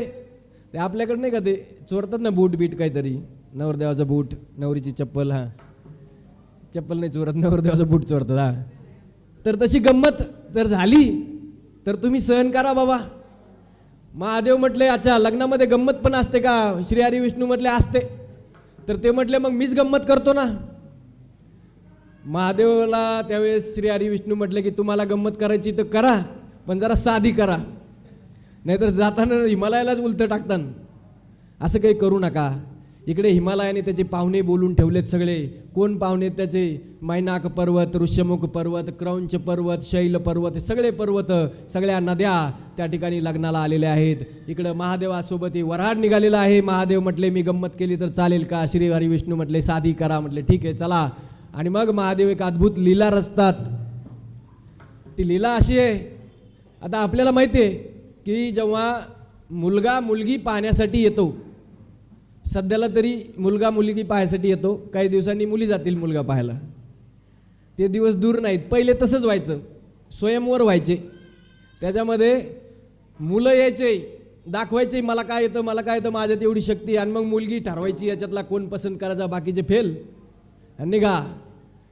तर ती शक्ती, स्त्री शक्तीला आपल्या भारतीय संस्कृतीने फार पूर्वीपासून दिलेली आहे.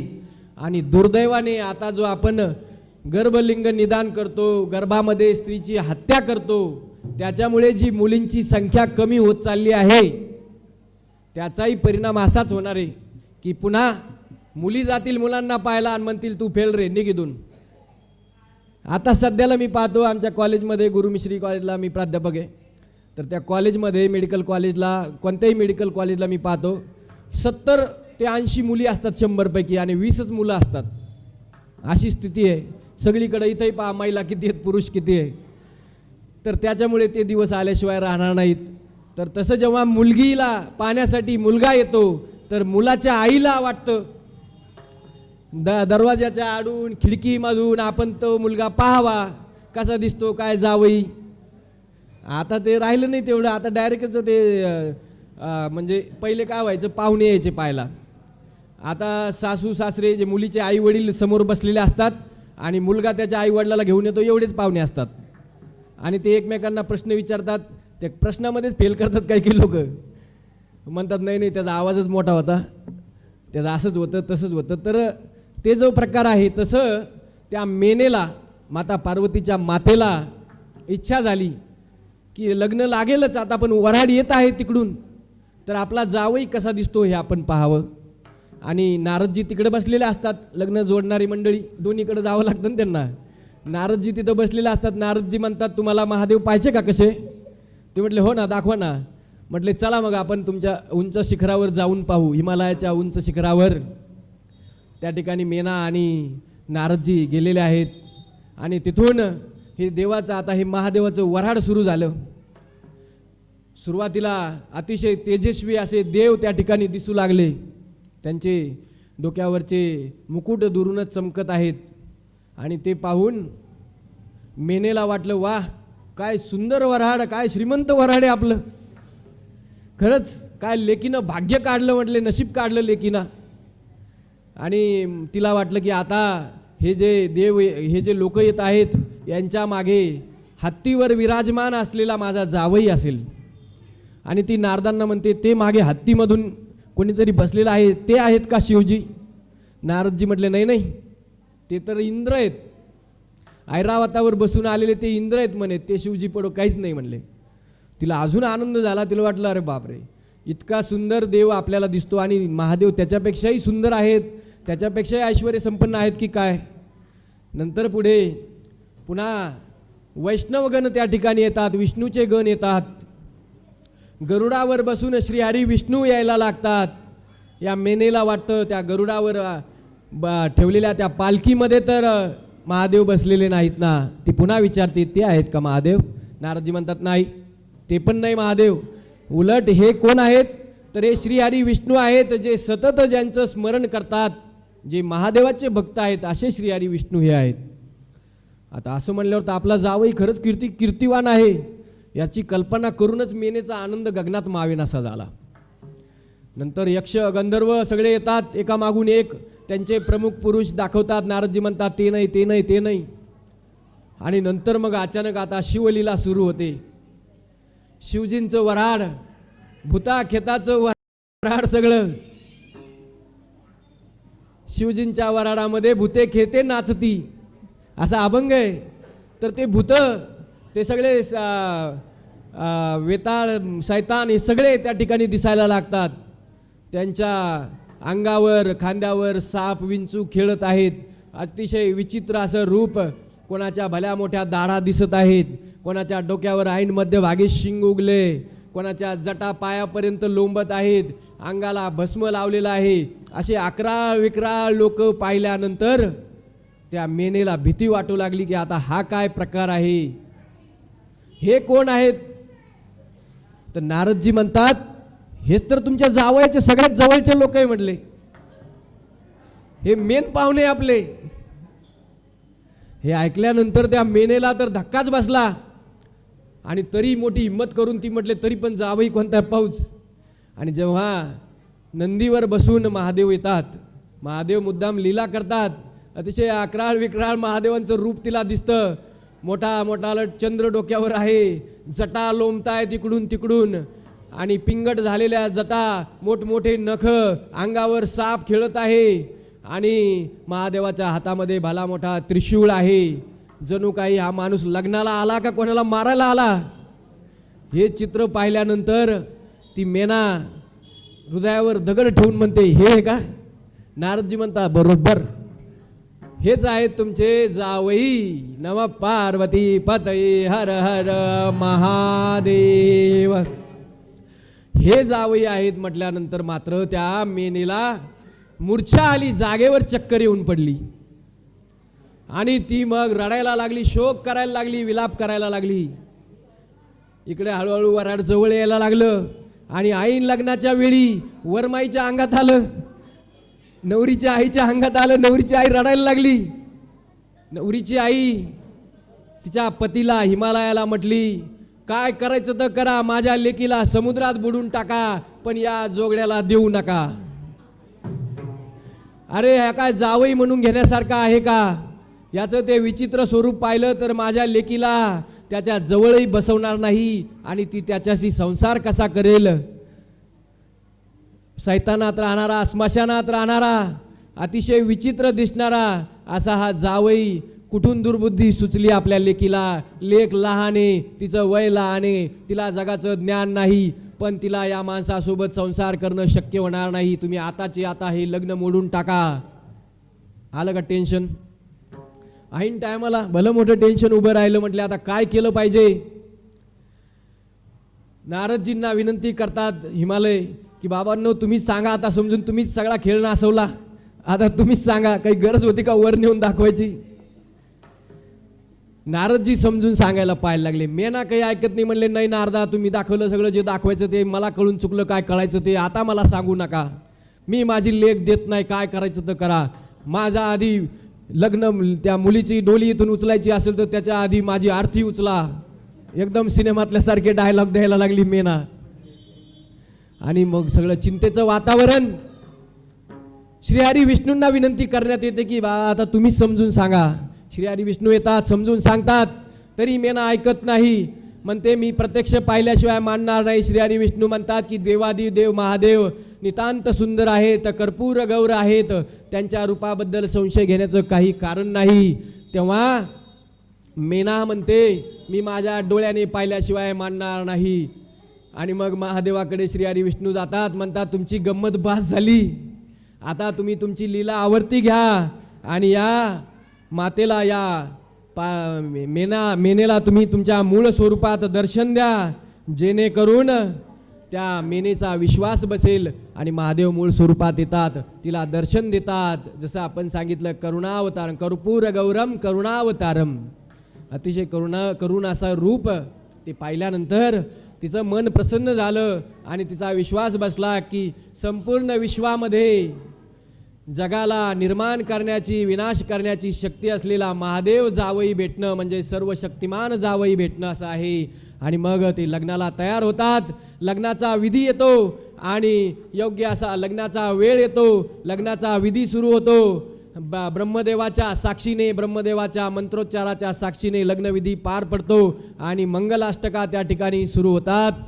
स्वस्ति श्री गणनायकं गजमुखं मोरेश्वरं सिद्धिदं बल्लाळो मुरुडं विनायकमहं चिन्तामणि सेवरं लेण्याद्रि गिरिजात्मकं सुरवरं विघ्नेश्वरं ओझरं ग्रामे राजन संस्थितं गणपति कुर्यात् सदा मंगलम्. गंगा सिंधु सरस्वती च यमुना गोदावरी नर्मदा कावेरी शरयू महेंद्रतनया शर्मन्वती वेदिका क्षिप्रावेत्रवती महासूरनदी ख्याता गया गंडकी पूर्णा पूर्ण जले समुद्र सारिता कुर्यात् सदा मंगलम शुभमंगल सावधान. वाजंत्री वादचित्त सावधान.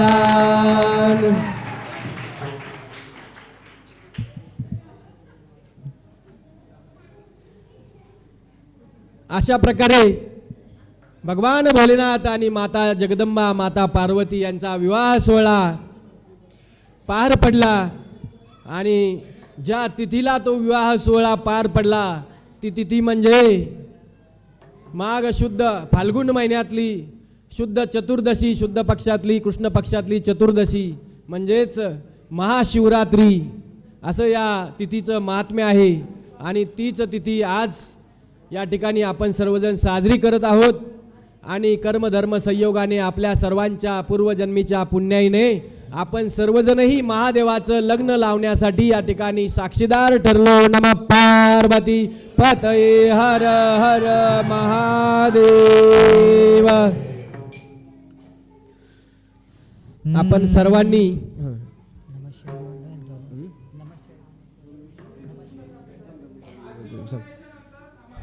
आपण सर्वांनी अगदी शांतपणे संपूर्ण हे शिवमहापुराण कथेचं